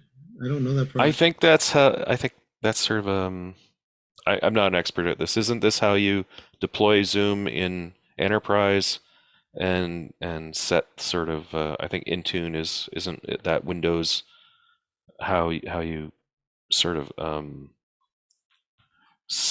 I'm probably making an idiot of myself here, but I think it's a way you deploy stuff and set the settings, the security and the policies or whatever, right? Right. Yeah, you're talking about very close to being like using the Active Directory and all the domain manager type stuff. So that would I be don't Zoom's do any of version. that, so it's not my area of expertise. Okay. We use MSI to deploy Zooms across our enterprise system. Yeah, MSI packages, Microsoft. Yeah. Okay. All right. And yeah, so that was just that. And then we got a few other ones as well. Can we just go back to scheduler for 1 second? I've been looking for scheduler for the past 10 minutes. I finally found it. I didn't realize, so it was free for everyone until July, I think the 30th or something. It was a free. Yeah, that seems to be Zoom's model for the last year is everything's beta, it's free, and then there's a cutoff date, and then if you're hooked on it, then you have to start paying for it. So it's like it's almost $60 a year, $550 a month, I think they said. And yeah, it looks comparable to all the others that are, I'm a Calendly user. I live for Calendly. I will not schedule anything. When the over meeting's email. over, I'd love to talk to you about Calendly. Yeah. I don't care. I It's not the won't- platform I love. I won't so much. use it. I won't use it. It's not the platform that I love. It's not having to go back and forth to schedule a meeting. That's what. On an unrelated note, there's a lot of Zoom Marketplace integrations. I say this about once a month. Every Zoom Marketplace integration has its own set of privacy and security terms of service, and you should really read them and understand what you're agreeing to, because some of the products harvest data from meetings, email addresses, and things, and then retain the right to use them as they see fit. And basically what you're saying to your clients is, I don't care about your privacy when you use some of these tools. And you really should think about it. If it's just for your convenience and you're not a business or something, maybe it doesn't matter. But I care a lot about privacy, so I'm always reading those terms of service before I subscribe to certain products. Exactly. And again, from the sysadmin world that I come from as well, Frank, I 100% agree with you. You got to always make sure you keep your data as private as Reading possible. your address book, things like that. I don't think that's cool that you sign up for a product and then it reads every contact in your address book, and now it has all those people's information. They didn't agree. They didn't get a chance to agree or not agree. You agreed for them. I have some moral issues with that. Facebook. Exactly. Okay, so it looks like Robert is ready Was to that do the a mic demo. drop? Was that the mic drop there? Just Facebook. Like just like nothing else needs to be said. Facebook. I'm not a big Facebook user for those kind of reasons. Do you know, if you want something fun to read or Google sometime, look up shadow accounts and Facebook, and be prepared to be shocked if you don't already know about it. Like that, basically every person on the planet has a Facebook profile, whether they've even ever opened Facebook. That a company has created a model of you based on everyone else's information who's agreed and knows a lot about you, and you don't even have a Facebook account. I really don't like that. That's very dystopian to me. Absolutely. So Robert, what were you showing us there? That was a bit of a tease. It's a bit of a tease, but I think I need to do a short intro just so that I set the expectations here. You can't get clean feeds out of it, okay? Because you only get that out of ZoomISO or something that's based on the SDK. But what we've learned is that there are ways of getting around all of the issues that come up when you have chat messages coming in, people coming in, Q&A and things like that. So that's the first thing, is to pop them out and take them off the screen. I'm working on two screens, by the way. Sorry, I have Zoom in dual monitor mode, but both of those two monitors are on one physical monitor so that I keep them separate and away from everything else that I'm doing on OBS. So that's the first thing to do. The second thing is you've got to show the controls. There's a setting in Zoom which allows you to always show the controls in Zoom. Now, what that does is usually if you hide the controls when you're not using them, the image changes size. So you can't do anything. You can't do any capturing in OBS because your image keeps changing size. So you got to control show the controls continuously, and then you have a fixed size image that you can crop and pull out whatever you want to have in there. And the third thing, of course, is the only thing that really messes me up is people like David and Mike who do a virtual cam share screen and not a Zoom share screen, because they come up on the wrong screen in my place. So I've formatted them and messed them up. But when I'm managing the event, I just make sure during the rehearsals that people don't do that. And if they plan to do that, I'll set up a separate scene just for that specific panelist, just to get around that issue. So this doesn't replace it, but I'll just show you a quick version of what I just pulled up together now. It's very simple, and Frank, I know you're sensitive to this, but since we're all on screen, I'm going to use your feed. That's okay. And Hazmak, because he's not moving around. So what this allows me to do is, even if I'm messing around on my screen, nothing changes on OBS. If you send me a message, nothing changes on OBS. If you put in something that is a message on the screen, it won't come up on OBS, because in the settings on OBS, I selected not to show the cursor, and it won't show up any layers. And those pop-ups are actually layers as opposed to part of the main Zoom app. So are you just screen scraping here? Not really screen scraping, because I'm using a application capture directly in OBS. So it doesn't capture the monitor, it captures the application. So even if I move the application around on my monitor, it doesn't affect the way the virtual camera sees it. So did you pin Frank to one and Hasbrook to another? Correct. So the problem with that is that I think, maybe I'm wrong, as soon as we spotlight someone, doesn't that mess up your pins? Go for it. If you're a co-host, you can still pin when there's a spotlight happening, but if you're not a co-host, it will screw up your pins. Right, but I just spotlighted Mike. Yeah, see, and it changed your pins. Correct, because I'm not a co-host on this. Yeah. But wait, so if I make you a co-host, where are you? There you are. Let me make you a co-host. Sorry, Mike. I know it's weird to be stuck on screen like that. All good. All right, so now you're a co-host. So I'm gonna let me get rid of the Let me just repin what I had here previously.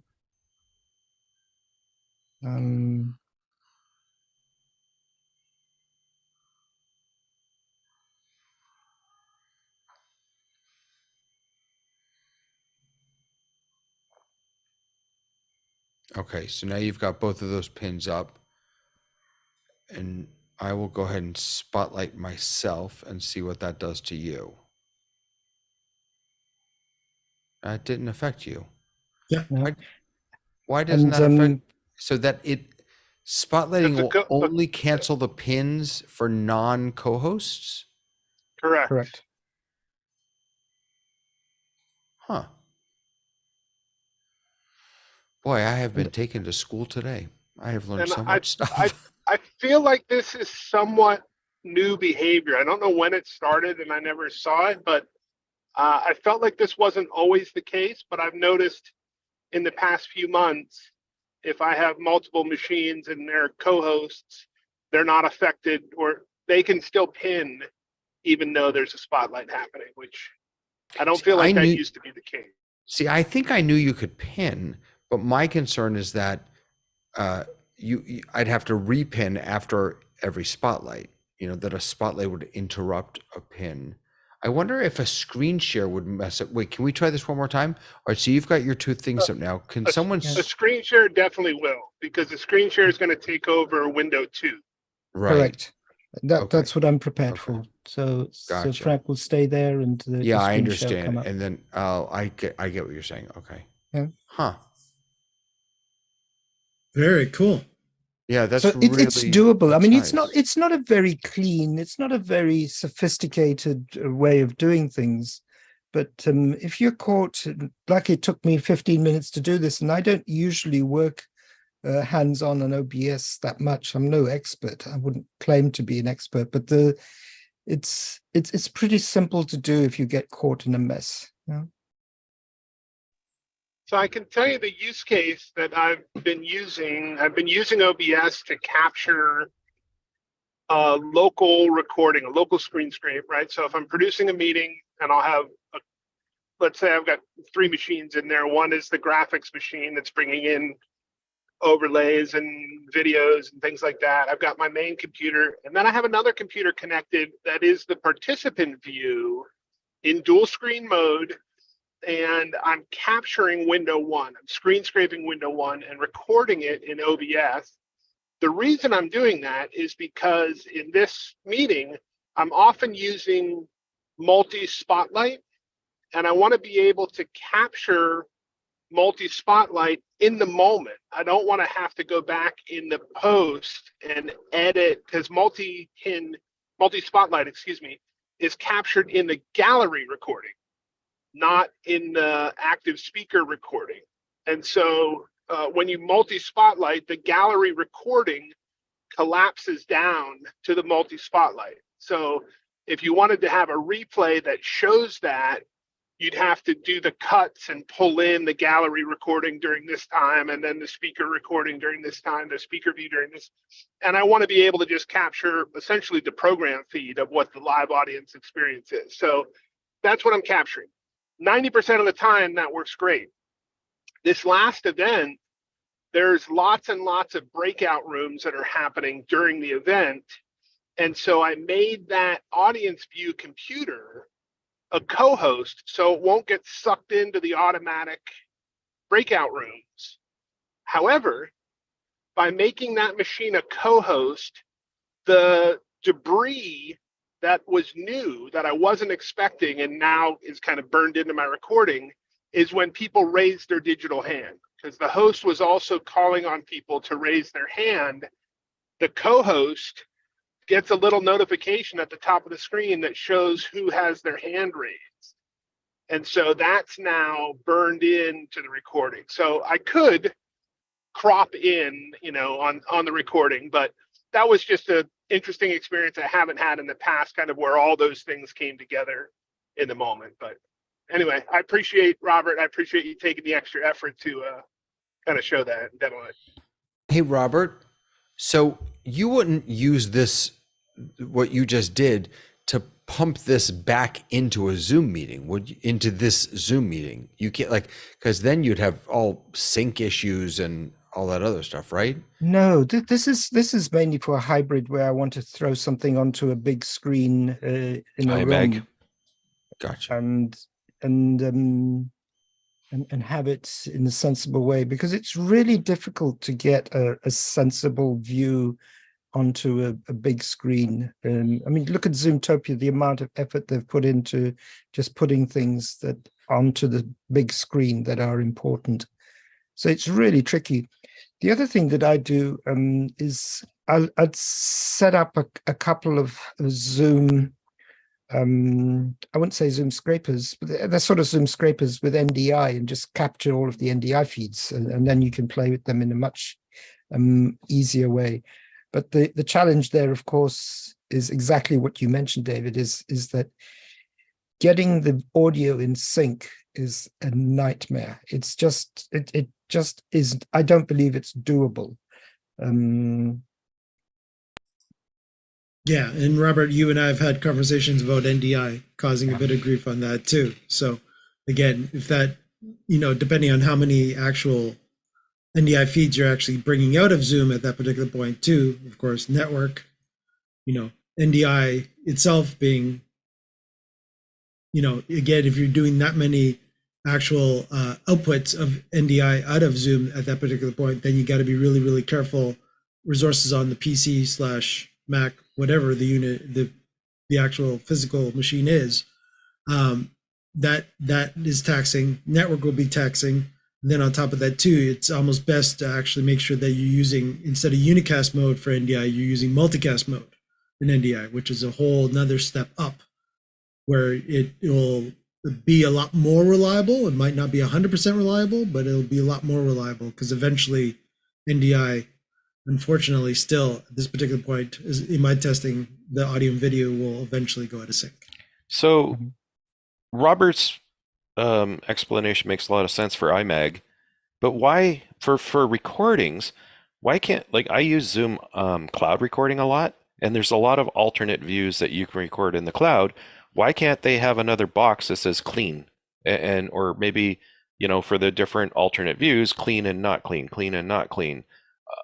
Maybe they don't want to do that because server space costs money, but what if I was willing to pay extra for a different kind of license, and then it would all be, I could get the regular recording, or I could get a clean recording with all the alternate ones in the cloud, and I wouldn't have to do so much scraping. It wouldn't work for iMag, but for recordings, it would give me clean recordings. I think Zoom could do that. Whether or not it's a priority for them, probably not. But I think they could address it in some kind of way like that.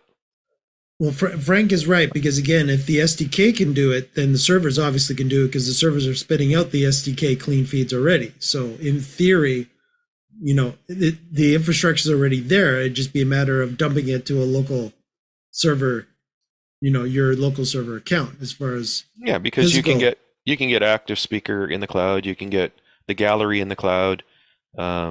So why can't they give us clean recordings in the cloud base? I don't know. Just seems like they could do it if they saw the value in it.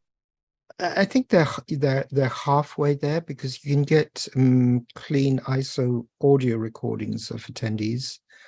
What you don't have is the video. And my feeling is that that is more of a production requirement than any other use case requirement.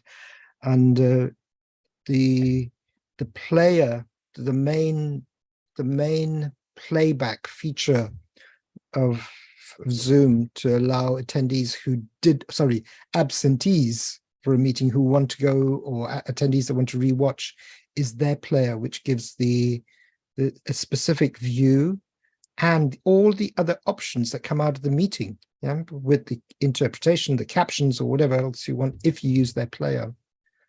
So I think they are focused on that side of it, Frank. But I agree with you. It's a production requirement. Once again, there's this like a package that seems to be building up of.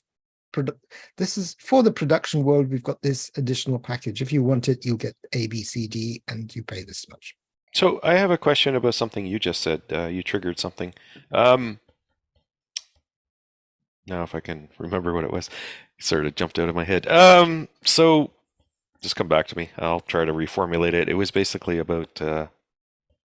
My one comment the one comment I'll make about what Robert is basically saying is that's right. So you would get a Zoom license, and again, that Zoom client have an add-on package of production, and let's throw in all kinds of production features, but it's a production add-on to a Zoom client.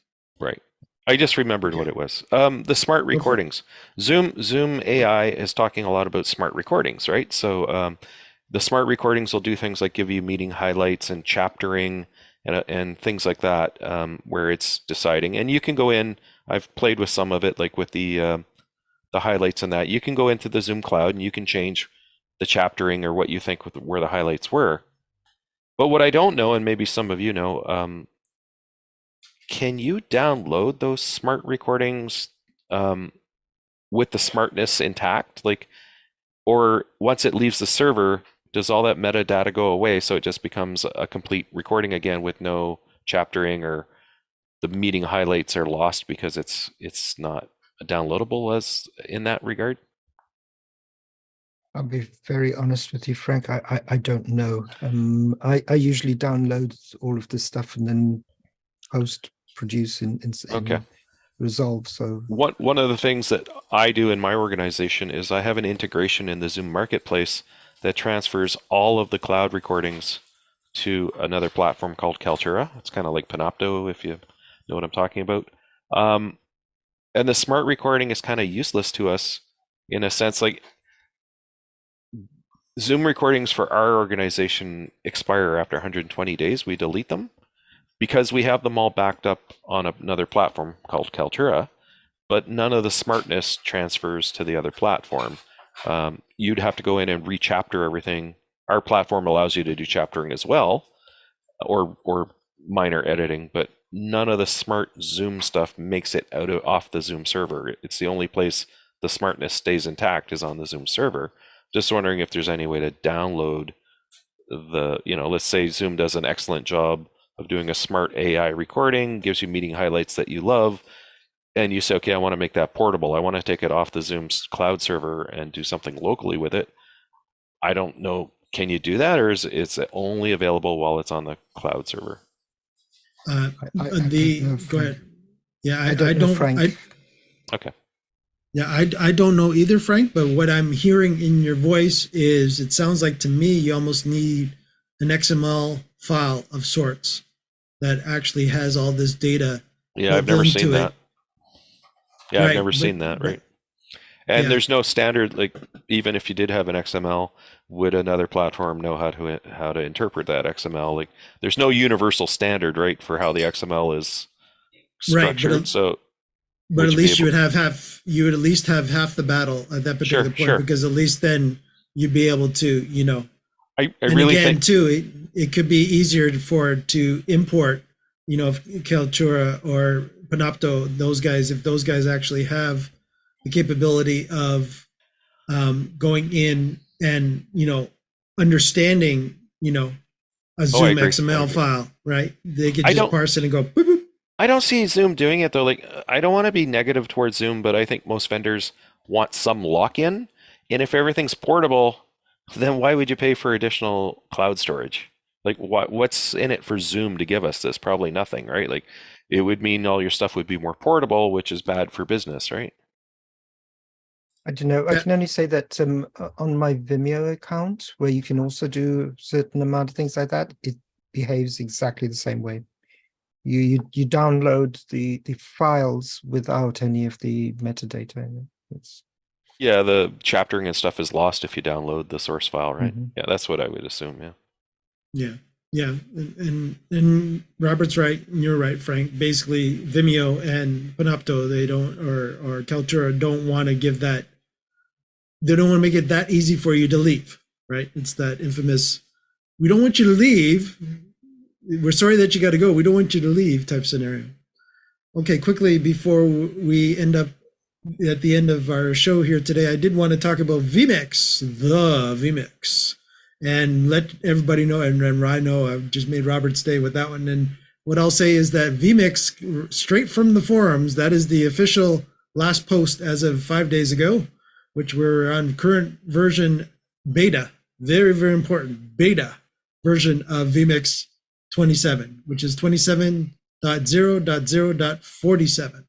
And that one came out this week, this Friday. And the important lines, of course, if you are a vMix person, you'll probably enjoy the fact that the 2 bullet points that are above that have been fixed recently. But the big ones that I've seen in the beta was that the Zoom plugin fixes for changing the participants across multiple inputs may fail in some situations. So that's been fixed. That's been really good, because that was actually happening to me in some of the testing that I've been doing, as well as the Zoom plugin improvements to support breakout rooms. So now, up until this point, you could not use, so if there was breakout rooms in that Zoom meeting, you could not integrate vMix to pull out people out of the breakout room. So now you can actually, it goes in, and where the breakout rooms are controlled by a separate host, automatically move and is enabled by the host.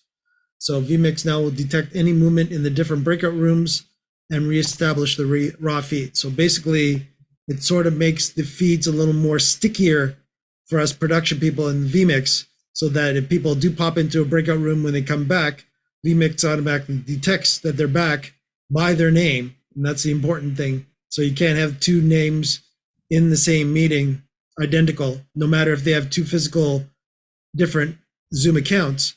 Again, the limitation, and again, I talked to Andy about this, and I talked to vMix about this, and I'm told that that is an SDK thing.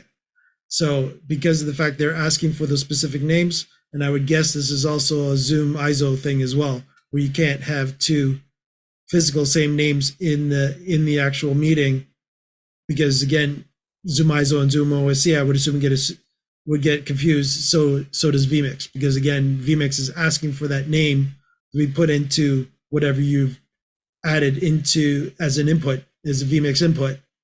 And when you add it as an actual vMix input, if there's 2 people with those same names, it doesn't know which actual audio video feed you're talking about. I have a question for you. Sure. I don't use vMix yet. I want to, but haven't gotten around to it.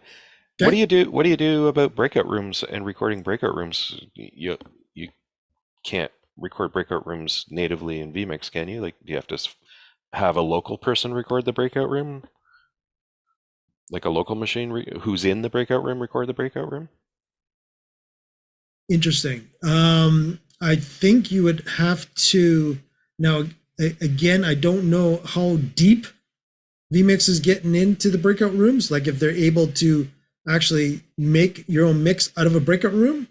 I don't think it's going that far. I don't know. Does ZoomISO do that or no? Where you can actually go into a break room? The only way I know to record a breakout room is to have a machine, like a person, go into the breakout room and record it and then give you the file later. I don't know any other If ISO technique. if ISO's in the breakout room, then it can grab it, but it's not from outside the breakout room. Yeah. Again, considering that ZoomISO is the same SDK, Frank, my answer to that would be identical. That vMix would then have to be able to, which vMix as a client is not great at. So again, the host would actually have to push vMix for vMix to get into that breakout room so that they could actually do stuff. vMix, as far as getting into the main meeting, it's great where you can grab any input you want from any people. And when you do that, it's great. But as far as being pushed into that breakout room, I haven't gone that far. And again, that only came out a couple of days ago about the breakout rooms. But I haven't tried the breakout rooms, but I've tried the main meeting, and I was trying to figure out why, when I've been trying the last week or so, last week with Zoom Test Kitchen, why I couldn't actually get the actual audio video feeds. And it was because I found out that David, when David was hosting last week, you didn't catch it in time that the screen came up when I was coming in that I wanted recording feed capabilities. And of course, after so much time, it actually times out, and then vMix can stay in the meeting, but I get nothing for video. I get nothing for audio being sent unless the host aux that or actually turns on the functionality, which I've confirmed with Andy, was the allow for participant recordings. I think I did the verbiage wrong of that feature, but that is a feature within the actual meeting that has to be enabled for vMix to automatically be done that. And vMix doesn't notice that that's there. vMix will prompt the host for that, and it's waiting for that prompt. Unfortunately, right now, Andy has spoken to vMix and has asked them to actually, because there is a timeout if the host doesn't get to it quick enough. And for the actual person that's doing in vMix would have to then do a retry. Hello, I'm asking, hello. So some sort of button of some sort. Go ahead, Robert. Mike, yeah. Just so I understand, because I haven't played with it yet. So you log into vMix as a user, and you can set up a number of feeds, correct? Right. Yeah, I've got some screenshots for you here that I can actually show you vMix ease. So I actually took the input so you can see what a Zoom input looks like and such. So will that answer the question, or go ahead and ask the question? Well, it may, I don't know. But my question is, where does it take those users from? Because in a production environment, most people use a meeting with breakout rooms as the main places where you meet up with the people who are going to be participating in the meeting. Then you throw them into a breakout room, which is like a prep room, a green room, where they check their audio, they check their video, and then they have another breakout room that they're moved to go onto stage. Okay, so that's the sort of the old school way of doing production in a meeting environment. So where does vMix catch the participant? Because you've only got one user who's in one place. So how does he know where to get the participant you're looking for? Right. So I will show a couple of the screenshots on that. But basically, and again, too, if I'm cross my fingers, I actually do have vMix running on another machine that I might be able to get us into. That will be able to connect, I hope, to this meeting, and be able to bring in some feeds where I can actually do sort of a live demo, but I'm crossing my fingers it'll work. We'll see. But again, David will have to make sure, because I'm currently on the co-host, and again, co-hosts cannot enable that. So you definitely have to be a person that is a host. But yeah, so basically where you would actually choose the person that you want to as the input would be in, oh, thank you, David. I saw that. So now I'm host, so I should be able to oct myself, and hopefully I can actually make it work. So basically it's in the interface, it's, if you're familiar with the different inputs that you can have, it's actually a choice once you go in, and you could actually right mouse click on it. Very similar to how you can do different modifications to that specific input in vMix. It's a feature that they actually have Zoom now, where you can pop up the different stuff. And I'll do quick screenshots. So here's the main screenshot. You probably know this infamous location. So that's what it looks like now. So Zoom's at the very, very bottom of the list. And so you would get this as your initial screen that you would see. And then you would go into, so there's me doing actually 8 inputs there. And I'm hopefully, is that coming across fairly clear, or do you want me to zoom in a little further? No, it's fine. It's fine. So you can actually see there a little bit where you've got click here to connect, right? And in there, so when you actually click there to connect, you will see, and I'll just scroll back up here again, and you actually get in, and that's how, when I was doing my test, I was able to bring in, you know, the different people in. So let me just scroll again, and that is the actual Zoom manager. That, did you guys see that change? It hasn't changed over there yet. Interesting.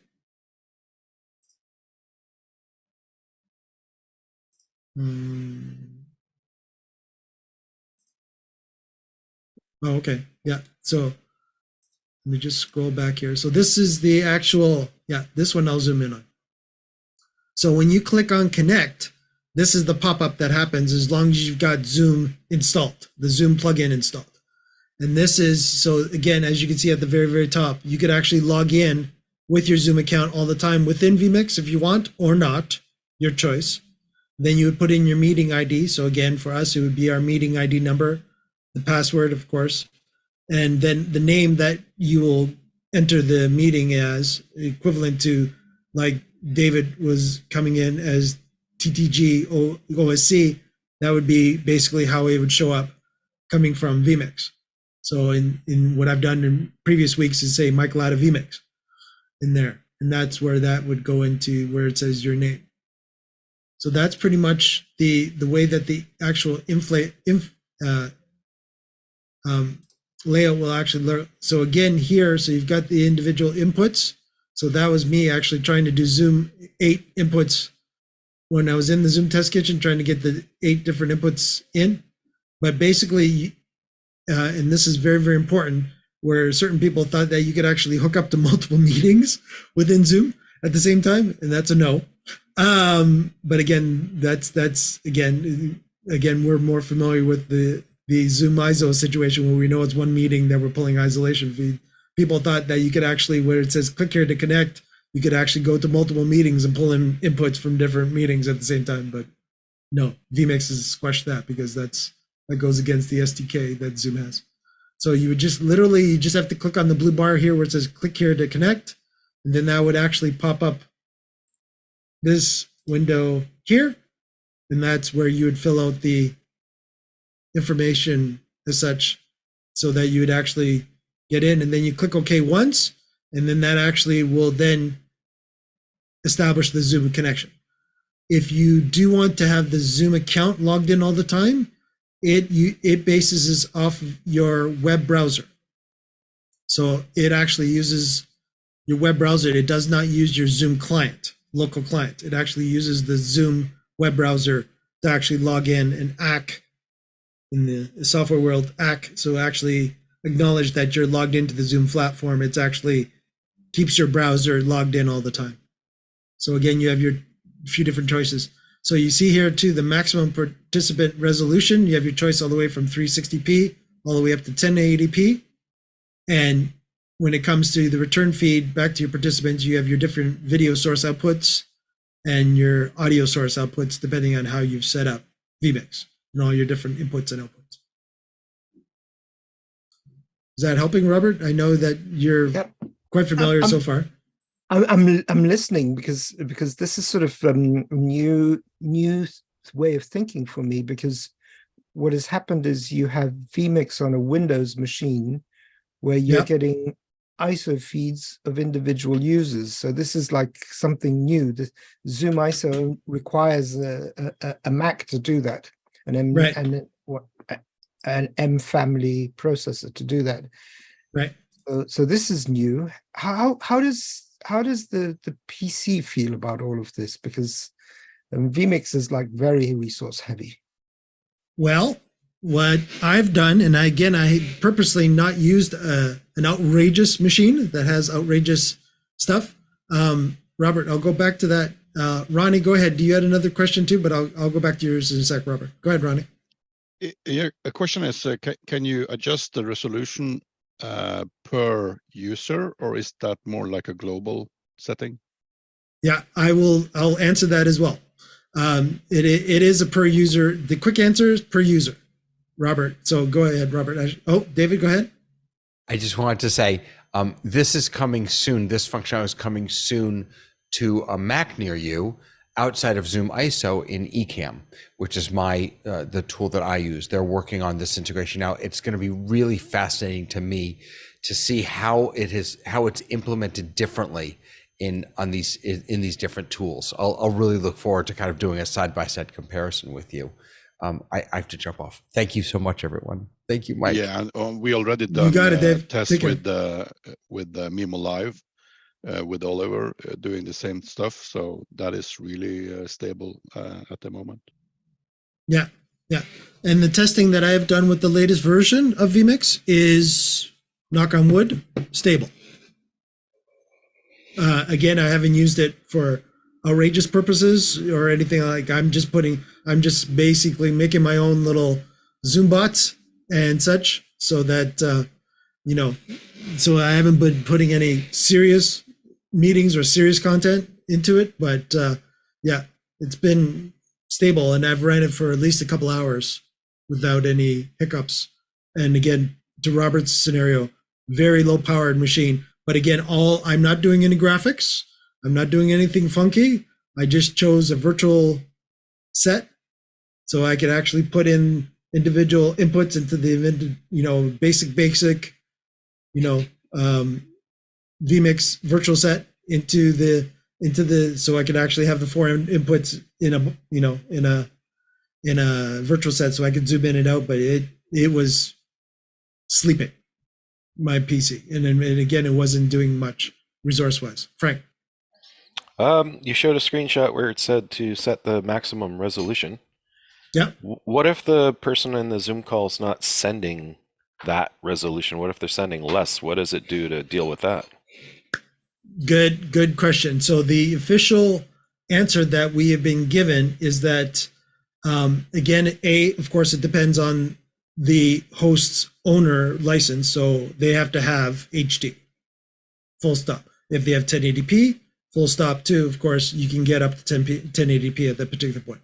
But if they are just a standard pro, that only has the 360 or maybe have 720, then again, you're only going to get the maximum of the host owner, no matter what the person is sending or not. And I think that, Robert, correct me if I'm wrong, with ZoomISO, it's the same thing there as well. I get that. My question is, what if the person you're pulling in what if they've got a poor internet connection, or their webcam's 720, it's not 1080?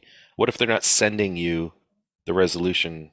How does it scale it? Does it just put pillar boxes on it? What does it do? Right. So that's Frank coming from the production world, everybody. So the official answer to that is, what we are basically telling vMix, that if we can handle 1080p and that person can send me 1080p, I'll accept 1080p. I'm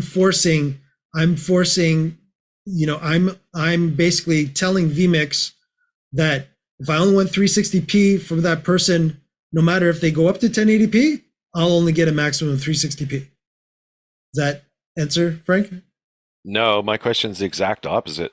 Let's say you want to record in 720 or 1080, and Right. the person on the other end of the Zoom call sends you 360. What's that do? What's that look like in vMix? Like, how does it cope Right. with less data instead of too much data? Okay, so the answer to that would be that through my testing, I've done the 360 and 720 because I don't have 1080p on my testing. But my 360 and the 720 situation was I told it to give me even 1080p, and it wouldn't give me any more than 720p out of the feeds that I was sending out to it. What does it do to the video? It doesn't upscale, is the official answer to that. It doesn't upscale. It basically gives you the maximum capability of that input coming if you're asking it for a higher than 360. How Right. good is the scaling? Does it look pretty good? If I send you 360 and you're trying to record a show in 720 and it scales it up, does it get pretty pixely, or does it keep it Well, together pretty good? Yeah. Now again, I've done it more in a box, what we in vMix we call that a virtual set situation. So I've been just basically putting the inputs into a 1080p. So I did a quad box into a 1080p virtual set. I didn't actually see how vMix actually takes a 360p and if it blows it up to 1080p, if it makes it more pixelated or not. I have this feeling, knowing Martin, he doesn't like bad video quality. So I have this feeling that he's probably put something, the magic sauce in the background of vMix, is probably doing something to that 360. Because again, as long as you're currently making the actual, target template 1080p. Of course, if you're bringing in a 360 and you want it to be full screen, in theory, it should pixelate, right? Because it is only 360p. But I haven't done that testing myself, so I can't confirm. Sure, no problem. At this I was just point. curious. Obviously 360 and 1080, that's pretty big difference. But let's say you were trying to author in 720 and the person on the far side has a terrible wireless connection or something, and all it's sending you is 360. What do you do?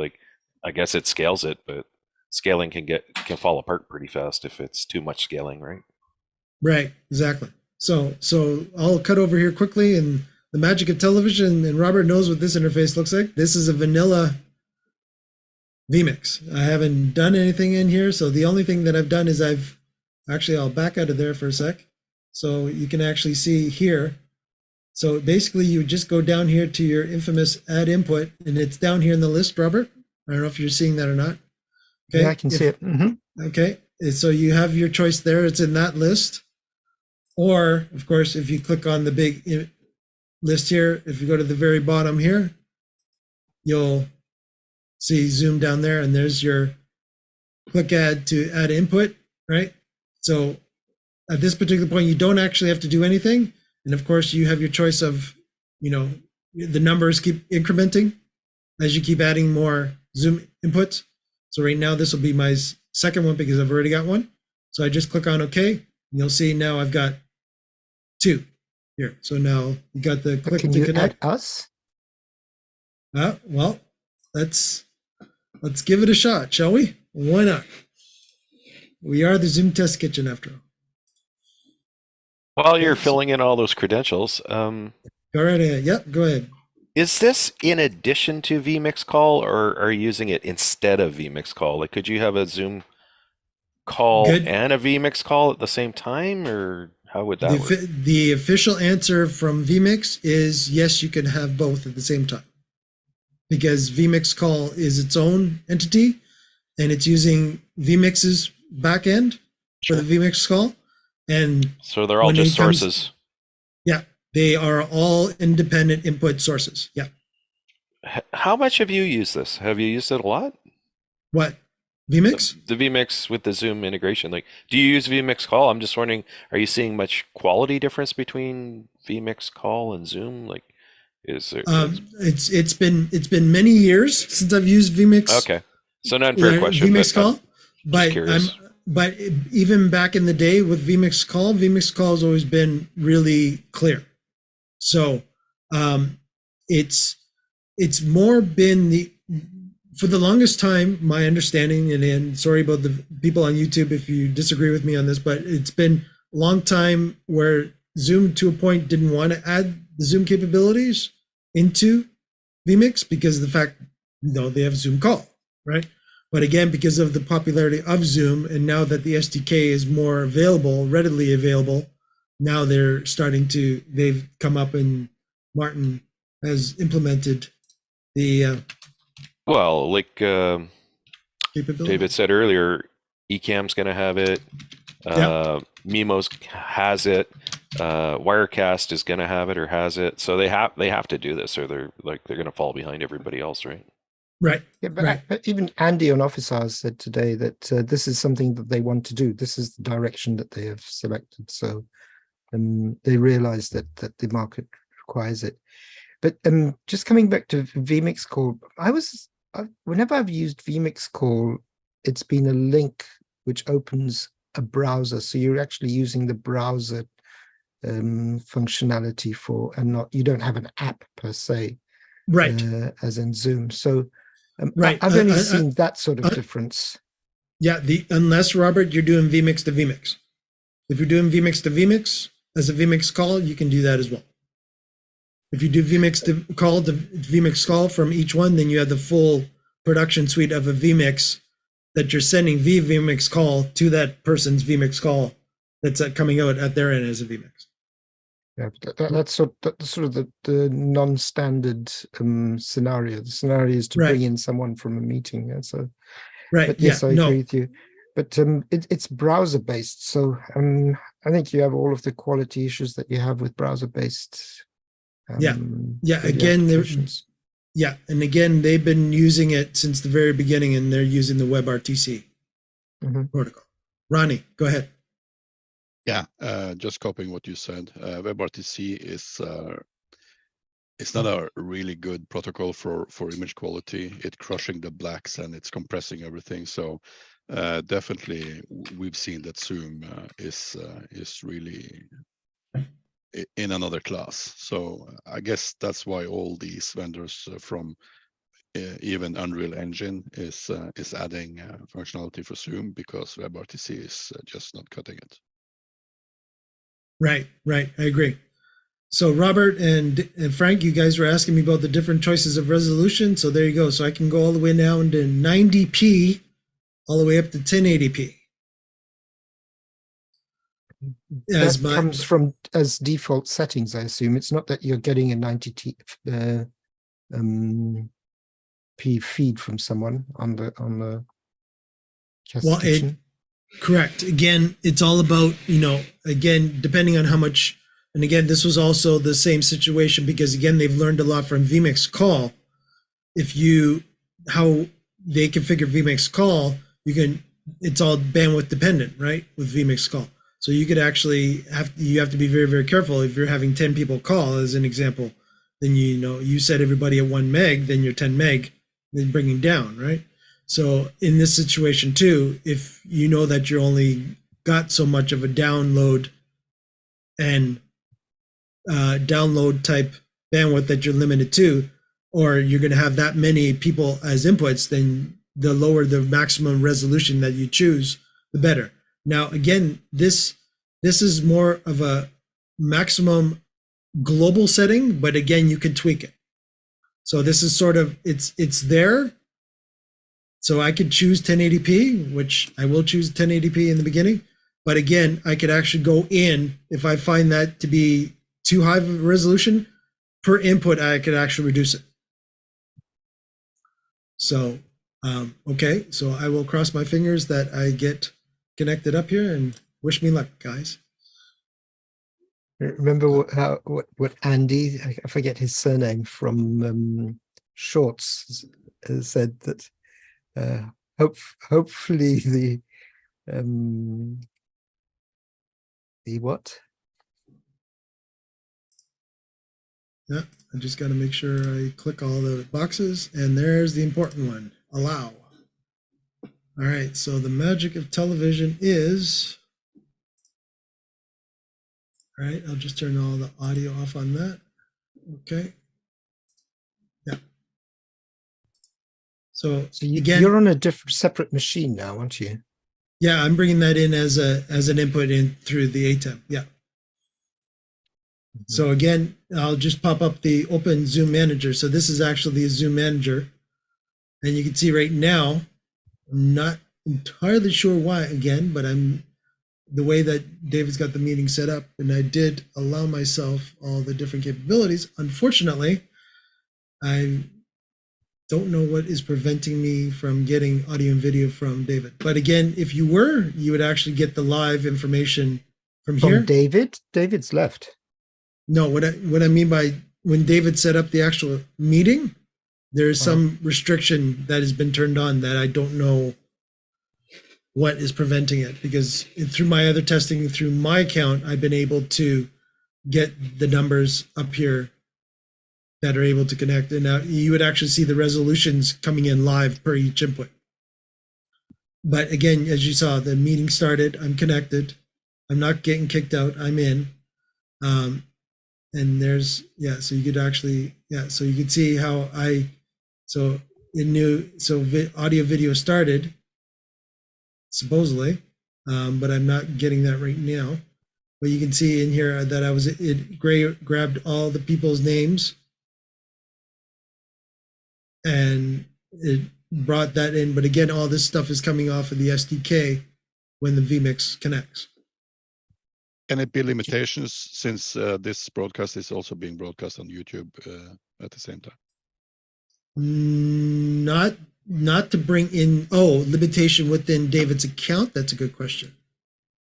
Let me just see if I can check that.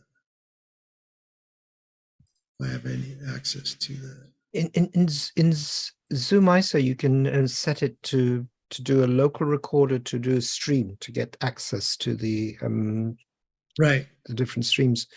Can you do that here as well, or is it only record? No, I can do that here as well. So let me just, I always keep doing because that. this meeting is recorded and it's streamed, is it? Or no, it's just streamed. It's not recorded. Yeah, so I've disconnected, and what we'll do is we'll click again. Now this time I do have your choice. So there's your choice between recording and streaming that Robert was talking about. Mm-hmm. Where I have capture mode of recording or I have capture mode of streaming. So that was capture mode of recording. So let me try capture mode of streaming this time. I'll come back in. See if I get any difference. Mine, when I've done my testing, it's always worked on recording, but I don't know. Could be just how. All right, and grant permission. Okay. All right, so let me just participant source so you can see that I have, so there's where the actual list of all the sources are. Oh, that is small for you guys, sorry. But yeah, that is the, yeah, so participants. Yeah, so I could say Robert, and now I'm pulling in Robert officially as this source. Now you can now see that it's checkmarked. Right now, unfortunately, because I'm still not getting, see, it actually does know that I chose you, and it put me up here. So I could choose you, and then I could also choose Frank. And then again, I'll just pop that. Did that disappear on me again? Yeah, I'll just do it that way. So now you can see that Robert is supposedly input 1, and Frank is input 2, but I'm not getting audio or video sent back. And I don't know what the limitation could be of this meeting. It might be a flavor of this meeting. It was something that Andy did mention when I was speaking to him. So there was a couple of. Can I just ask you a question, Mike? Yeah, go, Robert. Did Dave set up this meeting using Shorts? Good question. I don't know. Because you're sort of going through an SDK and an SDK. I'm not sure. I don't know if that is a usable scenario, to tell you the truth. Right. Because yeah. So if in theory, if everything was working properly, and I was getting an audio video feed, it would be coming here. So as you can see, I could choose anybody I want to be in the inputs. And then I can actually do a quick little input here, and I'll do a quick little virtual set. No, sorry, I retract that, because when I do ZoomISO, I can also start up the meeting as host using shorts. So that's not the issue. Right. Okay. So then I can go box 1, could be Zoom 1, and in here, box 2, could be Zoom 2. Again, nothing you haven't probably seen before, Robert, right? Doing a virtual set like this? Yeah. I'm sort of disappointed. I wanted to see myself in vMix via I Zoom. know. I know.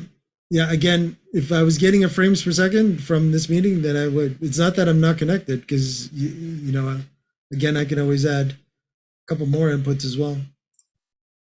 And you One got the question. message as the host, and you accepted, did you? Mm-hmm. Yep. One question, is the account allowing vMix to connect and use the resources? Is the account? Give me more information than that. Okay, so when I did this on Mimo Live, Mm-hmm. I added the Mimo Live, the account into the Mimo Live, connected it, and could not receive any signal. First, I thought it was the recording permission from co-host or host, but it was actually, I had to approve the Mimo Live as a client going into that account. Yeah, I did do that. I did do that. Now, I do see that I did allow it to permission to live stream as well. So that officially should be bringing But are in. you saying that there was a need to approve Mimo Live at the account level, like on the web settings?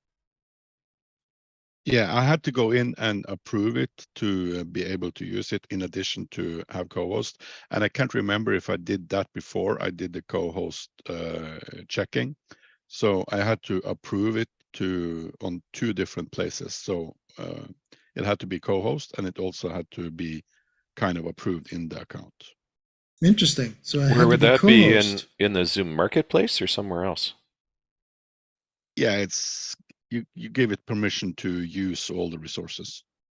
I'm wondering if David actually so when you guys start talking about co-host, I'm wondering if I make it co-host, if things will actually change.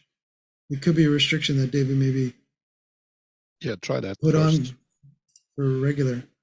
All right. We're going to make vMix co-host. Try to reconnect now. Right. Okay.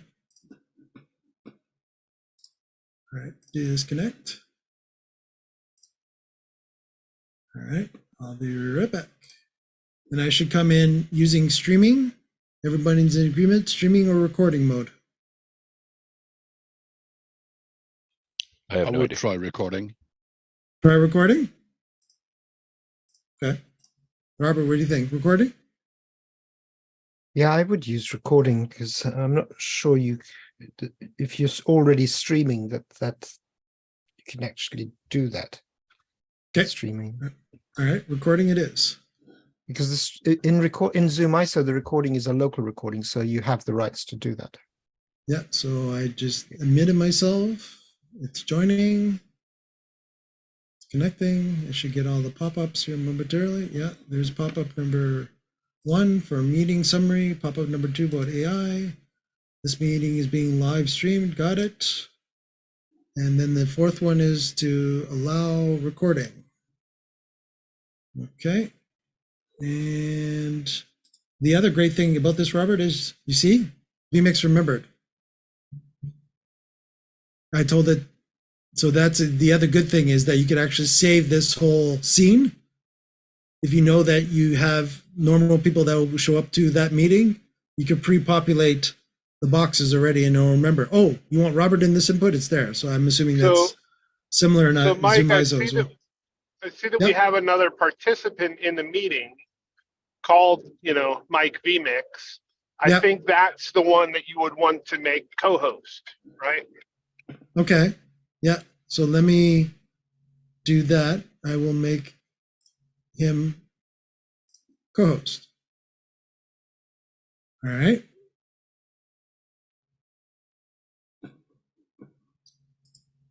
Is there a way to refresh the inputs, I wonder? Yeah, good question. I didn't have to run into this problem when I was doing my testing, so this is definitely all new for me. I'm in my test room, my Zoom test meeting room was very vanilla. It wasn't, I had the same pop-ups that I saw here as long as I was host, and it worked instantaneously. So, hey, Mike, I did a quick Google search. It says vMix includes integration with Zoom, allowing you to connect vMix to a Zoom meeting. But that is in the Zoom app marketplace. So an admin, I'm guessing, I don't know for sure, but I think would have to go into this Zoom meetings web portal and then go to marketplace and probably approve the integration of vMix into this. Okay. I'm not 100%, but I'm thinking that's usually how it works with most marketplace integrations. Okay. Yeah, that's I remember that. I think that was what I had to do with Vimo Live. So I'm guessing you probably you'd have to get David to do that.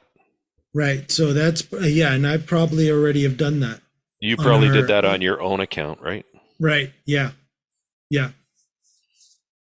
Taking into consideration that I may use it for production purposes. Yeah. And even if we don't see the video and audio image, this was a really useful demo to kind of see how it works. And it's also neat to see that it remembers the settings, because this vMix instance left the meeting and came back and still remembered the inputs, which is cool. Right. And again, no matter when they joined, how they joined as well, because when I was doing the testing as well, I had my vMix running connected. Then I added that fourth client, Zoombot, shall we call it. And then all of a sudden it said, oh yeah, that person just came in. Whoop, it popped it right into the input right away. What kind of inputs can you choose between in Vimo Live? I can have the active speaker. I can select a specific. So in here, so if I know it's a little small, guys, so I'm sorry.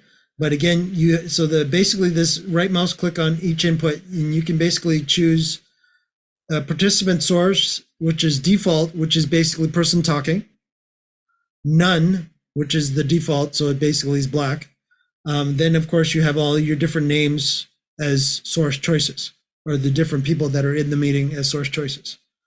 Your next choice down is participant source type. So you could actually tell it to choose if that person's doing automatic, meaning sharing or not sharing, or just video. So if you always just want the person's video and not want their share, you could actually hard code in here just the video. So now if I take a look at this one now, you'll see that for Frank, I purposely made it just video and not if he shares or not. You could actually choose video, share, or auto. So auto would be if Frank does share, then I would see the share would be in the input. If you always want just the video, then you have to hard code just the video. So you have that choice. I don't know if that's in ZoomISO as well. And then, as I was saying before, how you can actually choose the resolution even though there's a master resolution max that you have for the whole meeting that you want to bring in, that I told to bring in 1080p, I can actually per input actually choose the resolution that I want for that person as well to force down. So if I know that person, as Frank was saying, is only going to be 360p, okay, then I'm going to force 360p on that person because I know they're limited at 360 because that's all they've got as a camera, or 720 or 1080. And again, too, this also helps you manage your bandwidth as well coming in to vMix, because again, you will get the full 1080p feed at that bitrate per each input. So do always keep that in mind as well. And of course, audio source is also here too, where you have your isolated, so you have your ISO, or you can do mixed. And mixed would be equivalent to room, right? Whatever's in the meeting room. And that is this box that I'm showing right now is per input. So I have that choice, that functionality per each input. Mike, And again, do you have Yep. the option of selecting active speaker? Active speaker in vMix's verbiage is default. Oh, okay. That might be an SDK thing. But active speaker, so if you always wanted that box, let's say that input that you end up putting into vMix, when you build it out, you always want that box to be active speaker, you would leave that video, and I would always do default. I would do default for that, and I would then also do, so I was doing that one again for, I'll put that one back to Frank, and I'll do this one down here. So I can actually go down here, and that one's on default, and I would force this one to always be video. Now that will be the default video active person all the time, that input. And I can do anything I want with that specific input. Again, of course, the versatility of vMix, again, everything could be very, very granular. And you could have 20, 30, 40, 50 of these if you want it. What happens if you choose default for the video? What happens with the audio? Can you have that ISOs? Again, you're on. So again, I'm on the same one that's on default. You have video. Again, you have your choice of resolution. So right now it's at 1080p. An audio source, you have your choice of isolated or mixed. So mixed would be room. Yeah, it's very similar to how Mimo Live and probably also Wirecast has done it. Yeah. So basically, again, vMix is basically bringing in all the full capabilities of the SDK that Zoom is offering, and that I think this is the verbiage that the SDK is using, and vMix is just keeping that standard. It's not very user-friendly, I guess would be the best way of saying it, but it is the type of verbiage that is being used. I know, knowing Martin many, many years like I do, that he is pretty much going to keep it fairly technical verbiage. So again, it's easier for him because again, it keeps it streamlined to what Zoom is using as compared to converting it from Zoom language, SDK language, to a more friendlier usage for vMix operators. So if you set the video source to default, that's going to be speaker view, but also set the audio for that input to ISO, you'd essentially have an ISO audio of active speaker. And so as it moved around, as different people became active speaker, it would theoretically pick up an ISO audio feed of just that person. Correct. That's my understanding of it. And I would assume that if you guys have used ZoomISO, I'm assuming that's the same case. Robert, is that correct? Yeah, that's the same behavior. Mm-hmm. The only difference I see here is that in ZoomISO, when you can record the share screen, and you can record either share screen 1 or share screen 2, because obviously if people are sharing screens when they have 2 monitors and they have, or two monitors off in PowerPoint, for example, presenter view and then the presentation and then I was speaker thinking view. of the same thing. Yeah, Okay. so you can do both in ZoomISO. Mm-hmm. Okay, so Robert, what you're saying is in here, when I'm talking about participant source type, I should have video share 1, share 2 in auto? I don't know. Maybe this shares whatever is active. I don't know what the vMix solution is. But take into consideration that the share of this is per ISO, right? So if that is different in ZoomISO, then that might be a different scenario too, right? What vMix has done here is that they're saying if it's the default participant or the specific person, you have the choice of it. If it's auto and they are going to share all of a sudden, and you're in auto mode, it'll pick up that share until they stop the share and it'll go back to video. Right? That's this situation, which is the participant source type. In auto mode of that specific input, which could be a specific person, if that specific person then all of a sudden shares, that input will turn into that share. Yeah, but dual sharing, isn't that the functionality that has to be enabled? It's not default on. Yeah, that was my understanding, that share one and share two means two different people are sharing their screen at the same time, which is an option that's allowable under the share screen options. But my question is, so if you select an input to be a specific person, Yep. and then you choose that, so was there an option between auto, video, or share? Like, could I force it to be the share screen? Yes. Yes. you Okay, could- so theoretically, you could have input one on Frank share screen, and it really is only going to show something if Frank shares the screen, basically. Correct. Yes. Yeah, you can get that granular in vMix. Yeah, that is you are muddy. That is 100% And correct. that's how ZoomISO is working now as well. Yeah. I believe that's version of ZoomISO. Yeah. So again with good old vMix, you can have multiple inputs. So you could potentially have Frank video as its own input and Frank share as its own input as well, if you wanted to have them side by side. But if you only had one input of Frank auto, it's going to be, when he has video on, it's just video. When he has the share on, it's going to be share. I'm assuming that's the way it is in ZoomISO as well. Oh, don't everybody go quiet on me. Yeah, I believe so. I think that's the same. And Okay. and that would be interesting right now. In order to use this functionality, your output of vMix is either going out to a room or a physical in-person room or a stream.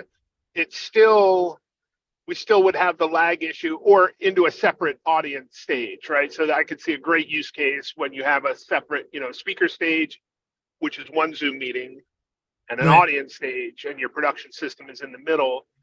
But you'll still have a sync issue if you try to feed this back into the same meeting. But no, this looks like a great next level for Zoom. Yeah, this is awesome. Yeah.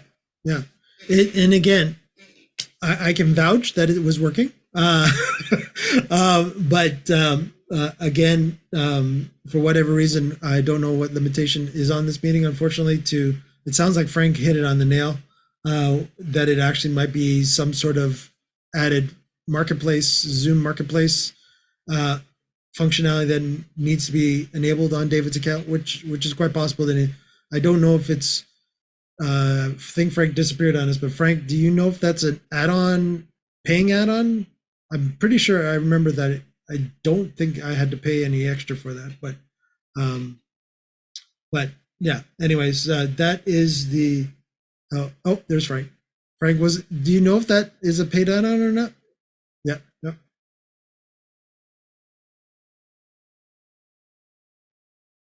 Oh, Frank's checking. Okay, just for everybody on YouTube, Frank is checking. I wouldn't expect it to be paid. Just needs to be approved for use. Approved. basically. I think it's just a permission on the account. Is my theory, but I'm not a vMix expert, but I am a Zoom administrator, and usually when you want an integration, you have to go into the Zoom marketplace for that particular Zoom global account license, and then allow that integration to happen. But I don't know 100% if that's what this is, or if it's some other permission that's blocking you. Right. So I wrote down some features or current things that are still being worked on for vMix. So I'll just read them off to you guys as well. Original sound for musicians is currently not available as a functionality within vMix right now. They're going to potentially be adding that down the road. There is no gallery view only ISO, but it's expected to come currently. The Zoom integration feature is going to be, everybody sit down, because we're all worried that vMix is now officially going to go up in price because of Zoom being in there. Officially, via the admin from the forum, they have been told that Zoom is not going to be charging them any fees to use the SDK. So the official answer is that the Zoom integration feature will be a free add-on to vMix current licensees. So the vMix license that you currently have, when you upgrade to that, and as long as your license is still valid, you will have the, yep, okay. All right, so right now I'm logged in as my administrator on my global Zoom account settings. Funny, I did exactly the same thing. Yeah, Okay. so All right. once you get into the, sorry, this is good, Frank. Yeah, no, I was just gonna say I haven't done this, Frank. So yeah, so if you go down to advanced in Zoom administration, there's this app marketplace, right? So it launches the Mac app marketplace. You have to manage it, so you click on manage. So you have to be signed in. Then you can search for the app. So I'm searching for vMix. I don't know if this is what's stopping you. I don't know for a fact, but so you click on vMix, and then you have to add it to the account. You have to approve use of the account, the app on the account. I'm wondering if this is what's stopping you. Like, I don't know if you did this for your personal admin account and David doesn't have it turned on, or if there's some other permission that's blocking you. I don't know. Yeah, I have to be honest, and I did not go that granular to go down there to approve vMix for that to work for me. But again, it's definitely something I'm going to be adding. It makes just perfect sense to me that to add that. There may be something else. Like, I'm not saying that's definitely the thing that's stopping you. I'm pretty sure this is the reason why it's not working. I had to do this exactly the same thing. I was struggling with this for 2 hours for Mimo Live, and then suddenly I started thinking like a Zoom admin and went into the app and approved it, and then everything started working. Okay, cool. No, that's great to know. Thanks, Ronnie, for that, and Frank. I appreciate that. And I know our YouTube audience does that. Are still sticking with us. I think there's a few of them that are still out there. Okay, so the next thing, so again, does that mean, and this did come up in the forums, that quote unquote, do I need ZoomISO anymore if I already use vMix with ZoomISO?